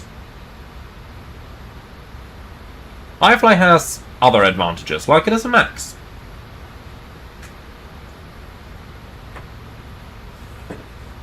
Okay, so we started our descent. Let's just quickly set our landing field elevation.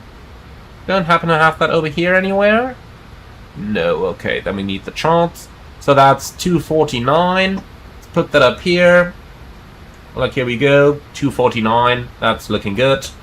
And then we are descending. So we're about to enter some clouds. Engine anti-ice on. Here we go.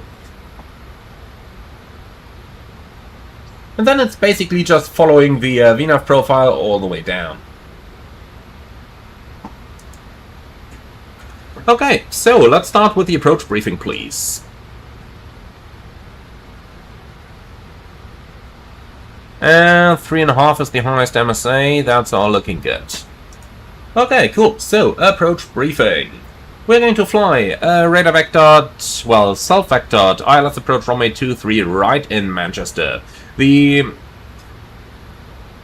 MSA is 3,500 and the minimum is 450 for the go-around straight at, and then a right turn out, climbing 3,500, and we've got,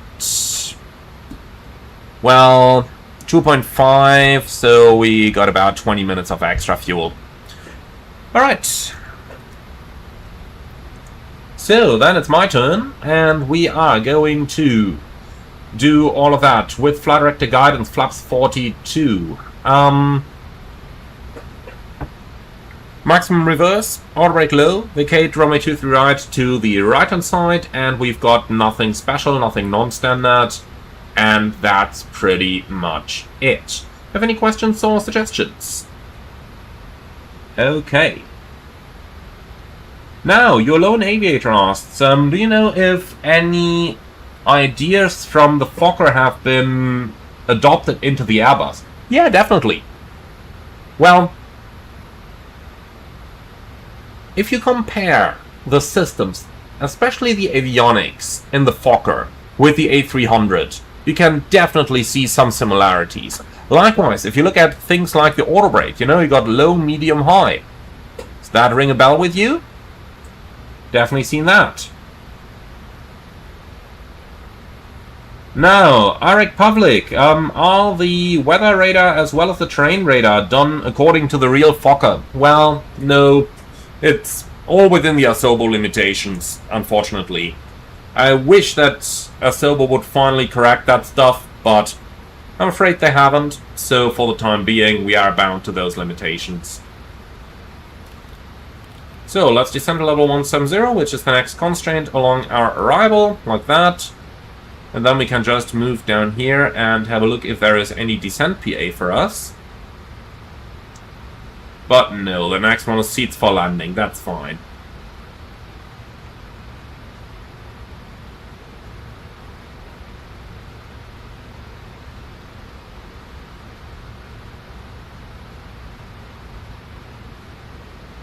Okay, here we go. So we have crossed Arcpad. Next up is goals in 17000.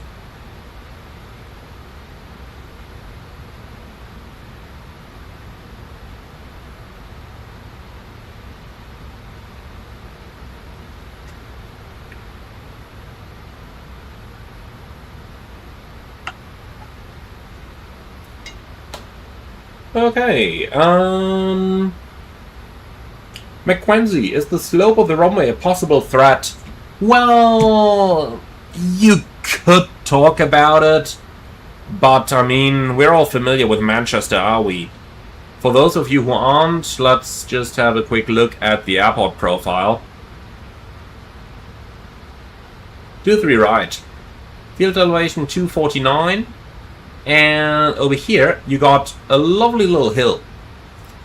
The glide slope is going to lead you directly down onto that hill. So, if you don't know what to expect there, chances are you can perfectly flare the airplane. You could even go to 0 vertical speed and then just fly straight into the hill, and that's going to be a huge bang on your touchdown.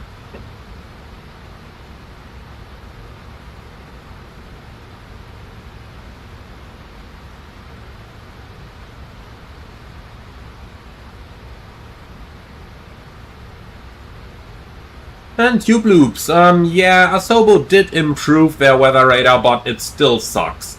Like, they have added tilt, that's something. However, a lot of the effects that you get on a real-world weather radar are still missing. Like, in the real world, the closer you get, the more accurate the weather representation gets. From some distance out, it's just going to look,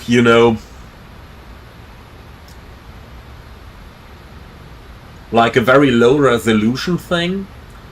And the closer you get, the more detailed the weather gets. Also, things like radar shadows are completely missing in the Asobo weather radar. So you can see there is quite a bit of stuff that could still use some improvement.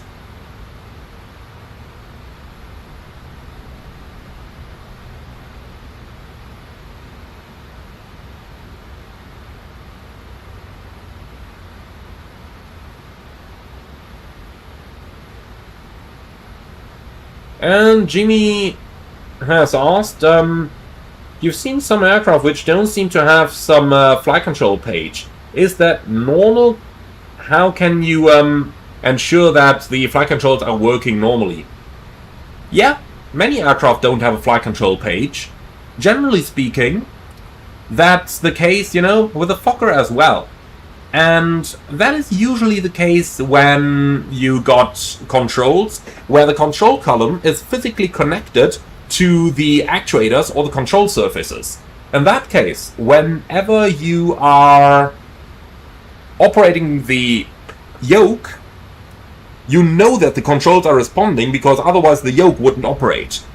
For example, on the Boeing 737, the flight control page is optional, and we didn't have the page in my previous operator. Now, we didn't need it either for the very simple fact that since the control column is connected mechanically, you would feel any malfunction in the control column. And your lone aviator, is it by audio settings or is the cockpit really that silent? It is a pretty silent cockpit. Now, I'm using the same settings that I'm using with any other aircraft, so if you recognize the cockpits or the sounds in my other videos to be quite a bit louder, then you know that the Fokker is a little quieter. Now, As I am going to show you the night lighting, but let's do that after we landed in Manchester. I don't want to change the weather or the time of day in flight.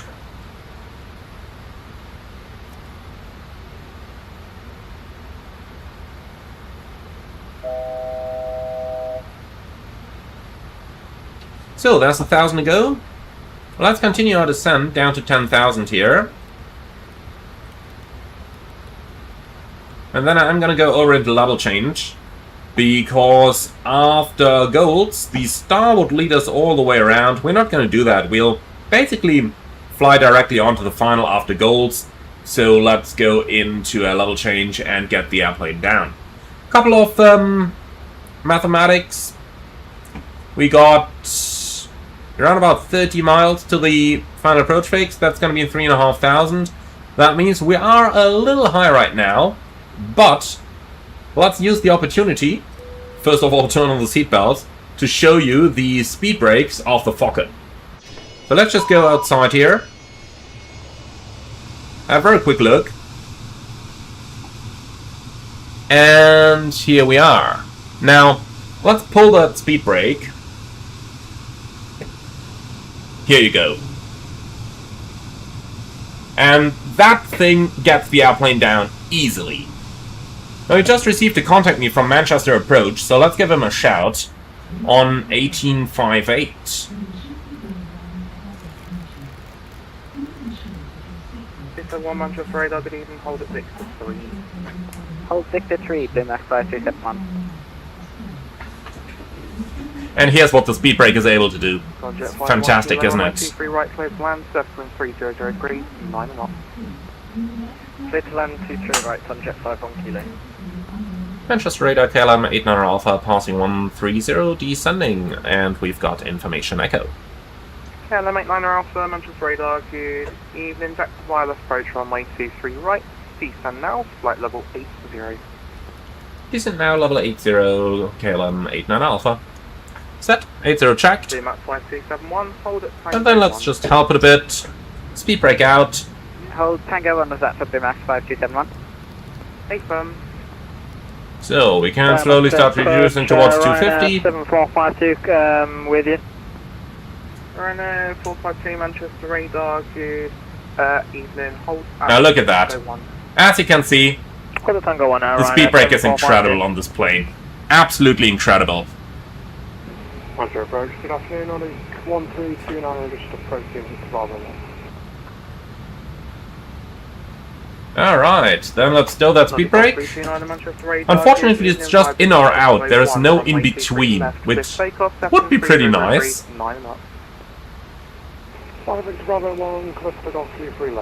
Okay, so past 10,000.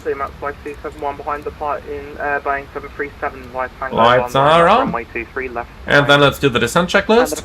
So, terrain clearance, FMC position check, weather radar on, pressurization is set, MFD is checked. Alpha, turn left heading 235, descend flight level 60. Left 235 and descender level 60, KLM 89 Alpha.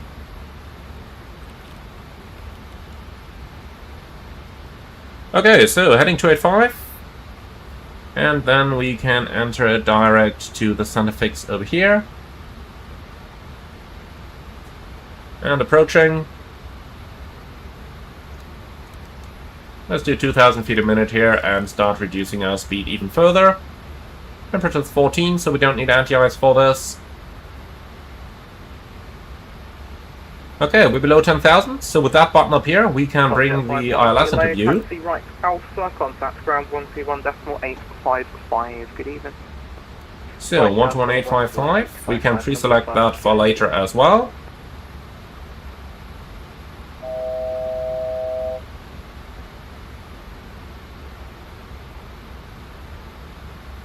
And Shashman, no, the landing lights are on. The top position is the on position. The lower position is the off position. Okay, so reaching level 60, let's start reducing our speed here. KLM 89 Alpha descends to altitude 4,000 feet, QNH 1021. KLM 89 Alpha descend 4,000, QNH 1021. Lima 5271, runway 23 left, cliff takeoff, surfacing 300 degrees, 9 and up. Okay, so set QNH. Left clear for takeoff, Lima 5271. Ryanair 7542, pilot passing 738, 5 Tango 1 line up, runway. QNH 1021, cross check, passing 6,000 now. Behind the Boeing 738, line up and we're via Tango 1 behind Ryanair 7452. Okay, vertical speed.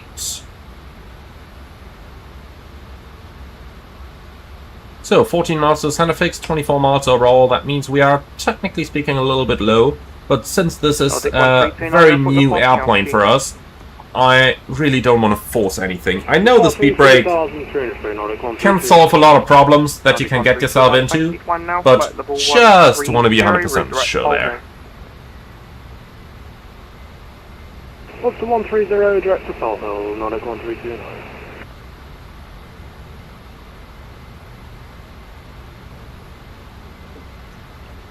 And Starsnu, that's a very good point. One of the advantages of the speed brake being at the back of the Fokker is that you do not get any vibrations in the airplane, or at least not many of them. That's probably a pretty cool point. KLM 89 at turn right, heading up 255, and established with localizer runway 23 right, descend with the glide path. Right, 255 when established on the localizer descent with the glide path. KLM 2, correction 89 Alpha. Okay. So, lock blue. Max 5271, report your passing altitude. Didn't do a CDA. Shame on me, but I don't care. Thank you, climb now. And Mr. Goose, I'm afraid I don't know whether it's going to work on PlayStation. I just don't have one. But I'm sure if you ask the developers from Just Flight, they can give you some great inputs. Alright then guys, I'd say we've seen enough of the autoflight system over here. Let's go ahead and take over manually. So that's autopilot off and auto throttle off. So we just gotta, you know, get the feeling for the airplane here. Localizer alive, he said. We don't see that yet. Lights localize. Okay, here's the localizer. He's one feeling mean for Manchester radar. Good evening, Vector's wireless approach from 23 right, squawk 4213. You can see my control column at the bottom of the screen there. As you can see, I'm not doing all that much. Fairly stable. Ryanair 7542, runway 23 left, clear takeoff, surfacing 300 degrees, 9 and up. Clear takeoff from 23 left there, Ryanair 7452. The speed is incredibly stable as well, even though the tramp vector is not. Tango Echo Lima Bravo Alpha. Redirect Telber, Tango Echo Lima Bravo Alpha. Limax 5271. What's that bing about? 540, runway 23 left, clear takeoff, surfacing 300 degrees, 9 and up. Clear takeoff 23 left there, Ryanair 7452.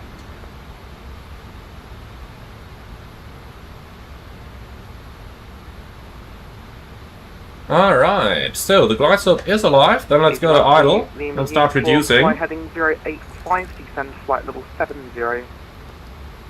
Let's go down to 170, like that.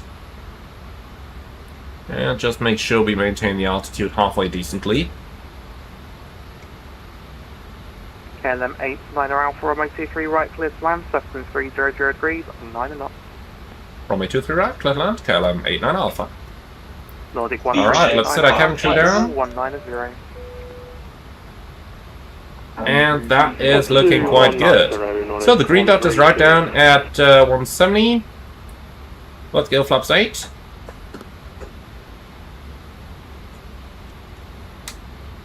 Glide slope capture.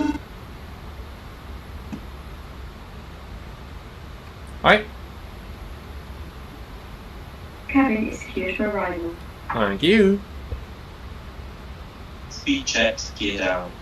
Ah, not yet. That's too early. Alright, so missed approach, right hand 355, climbing 3,500. Good. Nordic 1329, I'm on Honeycomb 122. Okay, flaps 15. Good evening. And then we're going to maintain 160 for the time being. I just don't want to become the airway brake. 5271, contact London Control 120.025. Good evening. Yeah, what's it doing there? Interesting. I just let go of the yoke for a second. Hey, sir. Bye-bye. Pretty effective trim. 7452, we seem to have a system for our PFD. It's not giving us any reading on our... Alright, so let's just get back into the glide slope. Ryanair 7542. Yeah, the trim is really effective indeed. Right. Would be interesting to know if the real airplane also had such an effective trim. And maintain altitude of 5,000 feet. Practice for ILS runway. Okay, 2, and here we are back on the glide slope. Degrees, climb 5,000 feet. Ryanair 7452. Okay. So I basically just need to touch the trim for a split second, and that's all it needs.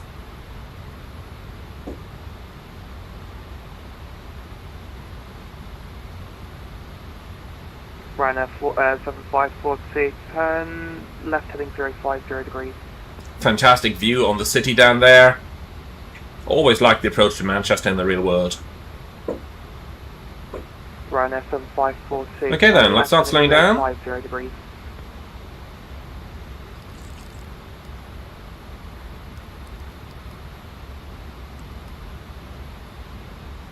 Easy 1C, lean. So we're looking at an approach speed of 124. And gear down. Speed checks, flap 25. Okay. You can have that.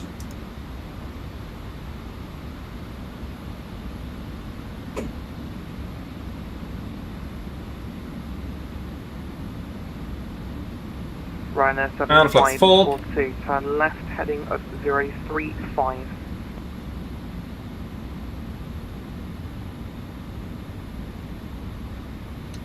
Okay, that doesn't look too shabby. Sorry, Easy 1C, lean, we'll ignore that. Obviously you can see that my hand flying on this plane is still a little bit rusty. I mean, it's the first landing. So let's see how that's gonna work out.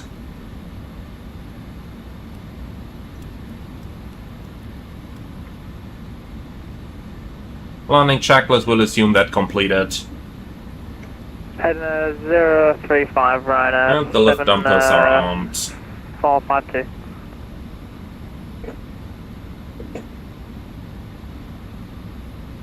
In the real world, it's much easier to fly like that. Ooh, what's the wind doing? Uniform descent to altitude 4,000 feet, QNH 1021. There's quite the wind shear there. Manchester approach Ryanair 7540, ready check. Ryanair 7540, readability is 5 for 5. KLM 89 Alpha, for your information, we had about a 10 knot negative wind shear at 3 miles. KLM 89 Alpha, roger.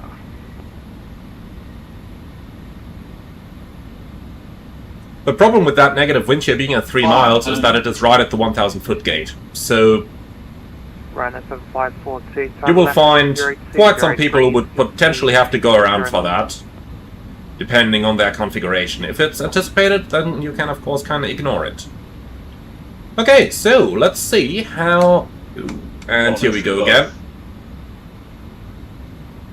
So, you can see that hill on the runway. It's right on the aiming point. What the hell? We're right on the poppies. What are you complaining about? 100. 50. So, see that hill? 40. 30. Easy 12 lean uniform, turn right, heading 110. Flare, decrab, climb, touchdown. Reverse.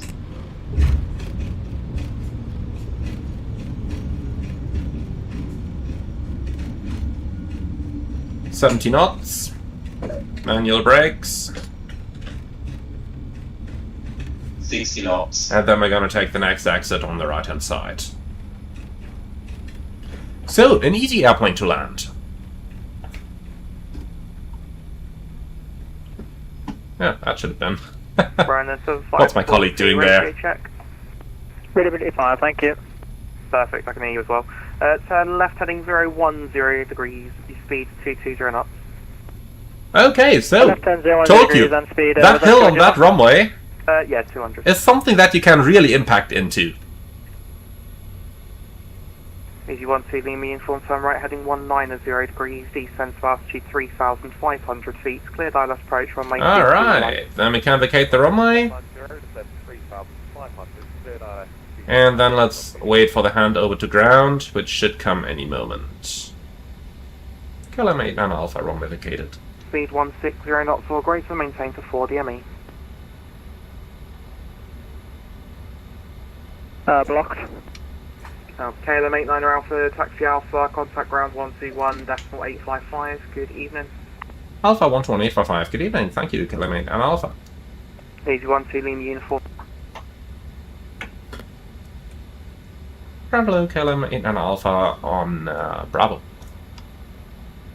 Actually, he wanted us to go on Alpha. Manchester, hello, taxi to Thunder 108. Alpha Delta Link 4 Echo November Alpha Blue Line. Taxi gate 108 via Alpha Delta Link 4 Echo November Alpha Blue Line, KLM 89 Alpha. Okay, so Alpha is to the left over here. And then let's see where else he wants us to go. So Alpha,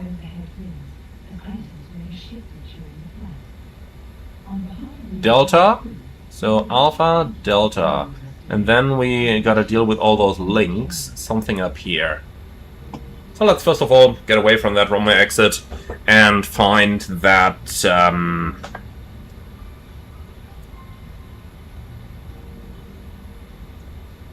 and Miss FE9FC, building a hill in the touchdown zone is the most British thing ever.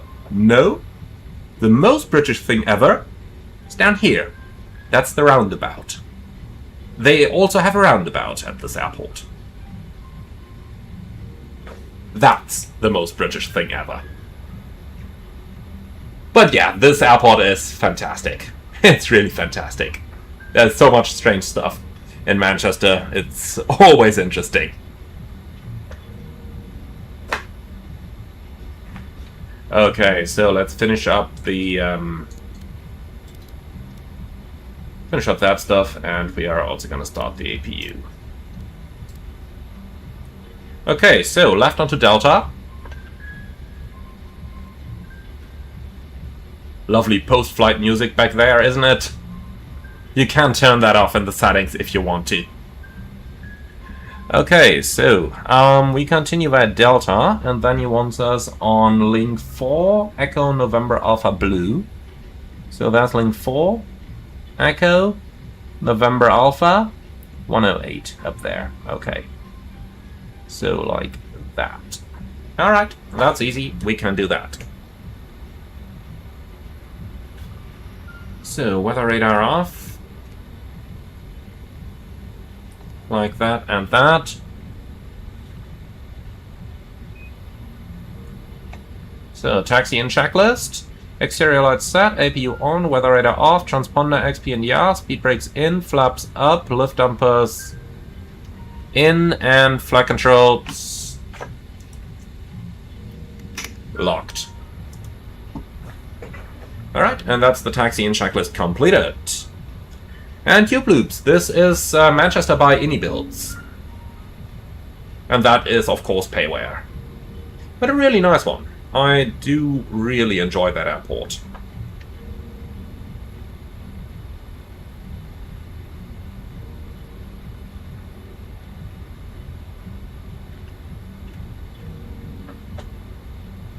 Okay, so 108 is in between the two parts of the terminal here, so we are going to continue on Delta northbound to the exit.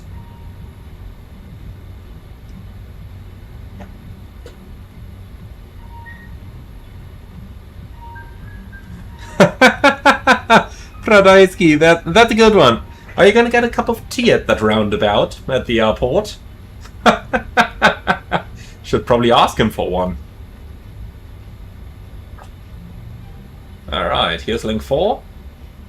And we're gonna go onto Echo, and then we're parking in between of the two terminal parts at stand 108. So, let's get ourselves some controlling here. So, that's going to be Terminal 2, Pier 1, stand 108. Now, follow me.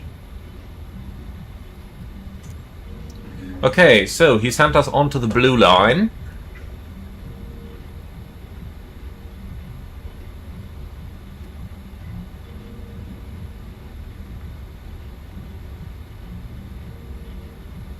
And Shashman, we are flying on VATSIM, so we are not using any AI traffic here. If we were to fly offline, we would be using AI, but flying on VATSIM, it's not a good idea, because, you know, you hear that all the time on the network. Someone's reporting a TCAS array and the controller's like, there's nobody within 100 miles of you. So, in order not to get in conflict with traffic that is not there, I'm not using any AI while flying online. Alright, so here's 110. We are going to go one further. There's 108. Lights off.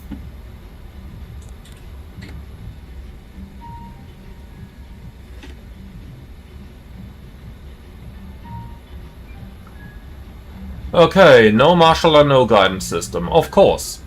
This is 100% realistic, guys. Welcome to the UK. The only thing that's not realistic is that I'm giving a shit and still parking anyway. Alright, something like that should be fine. So, parking brake is set. Then let's go ahead and start shutting her down. GD12, lead by uniform, Manchester Ground, hello, taxi. So, APU is running. Perfect. So, engine's running down, then let's go ahead and... Delta, link 3, no under Delta. Okay, here we are. So, fuel levers off, transponder 2000 standby. Then, seatbelts off, beacon off. Anti-ice is off anyway, fuel pumps off, and... window and propede off. Okay, parking checklist. So that's parking brake set, disarm slots announced, fuel levers shut off, transponder standby, seatbelts off, exterior lights set, anti-ice off, fuel pumps off, window and propede off, parking checklist complete.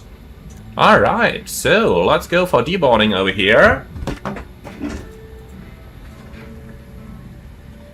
And it looks like they're not gonna give us the jetway. That's fine.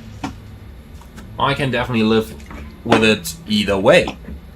Alright.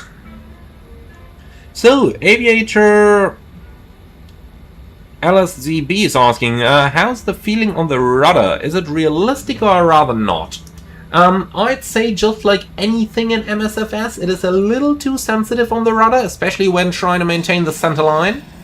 That's just something that, I don't know, nobody seems to get right in MSFS. Like, some are getting closer, some are not so close, but nobody's perfect. In real life, it's so easy to maintain a center line. Unfortunately, not so much in the simulator. Okay, now, JR Side Project, thank you very much for that. Yeah, you absolutely gotta try the Fokkers. It's gonna be out in a couple days' time, so I'm really looking forward to that. Now, swim and climb. Would I say this is an airplane that is an absolute must-have? Well, honestly, if you're not the typical I want my Airbus and nothing else guy, then yes.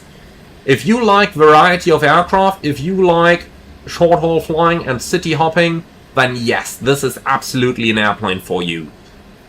Really enjoyable and a good load of fun. I do really like the Fokker. I do. I really do. It's different from all the other aircraft that we are typically flying, and that's something that I do really enjoy, just because it's, you know, it's something that you do a lot of takeoffs and landings with, which is ultimately what most people will probably agree is the nicest thing of flying an airplane, and it's just so different. So if you've done your 1000th takeoff and landing in both the 737 and the A320, then this is probably a very nice difference from those aircraft. I would certainly say so, yes. Okay, so Paradisky, yeah, the Fokker 28 is a fantastic airplane as well, and it's really nice to see that Just Flight have modernized the 28, just like Fokker basically did in the real world. Modernized the 28 and now gave us the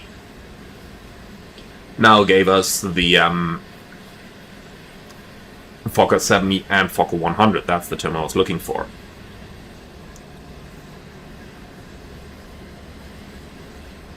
And John RCO, which cabin pressure should you set in a Piaggio 180 in flight level 290? Honestly, no idea.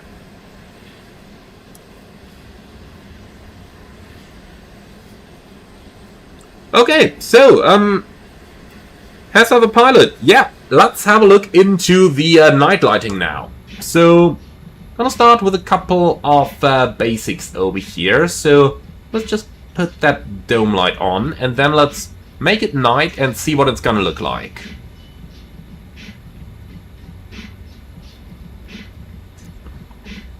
So,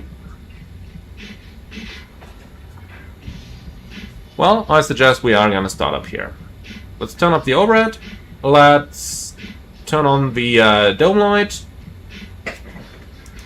And here's your basic dome lighting.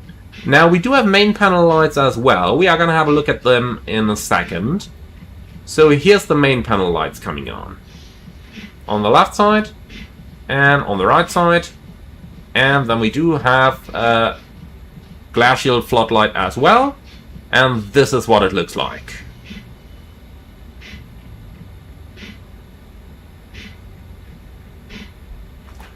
And yeah, I do agree with you guys. That's quite the fantastic lighting. I really enjoy that one as well. It's looking good. It's looking really good.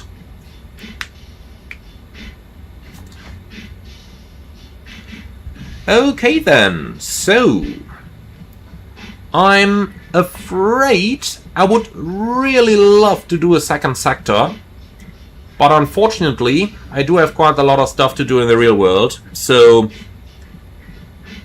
I'm afraid that's gonna be it for today. But don't worry guys, the live stream actually went rather well, so we are definitely going to do that again in the future. So thank you very much for watching. As always, leave your feedback in the comments underneath the video, like, comment and subscribe, and I'm looking forward to see you again on another Fokker live stream very, very soon. Thank you very much for watching. Now, Swim and Climb, you will be able to purchase it directly from justflight.com as soon as it is released, which is going to be very soon. And that's it for now. So thank you very much. Like, comment and subscribe, and then I'm really looking forward to see you all again on more live streams in the sooner future. Thank you very much. Like, comment and subscribe. I think we had that part. See you all again very soon.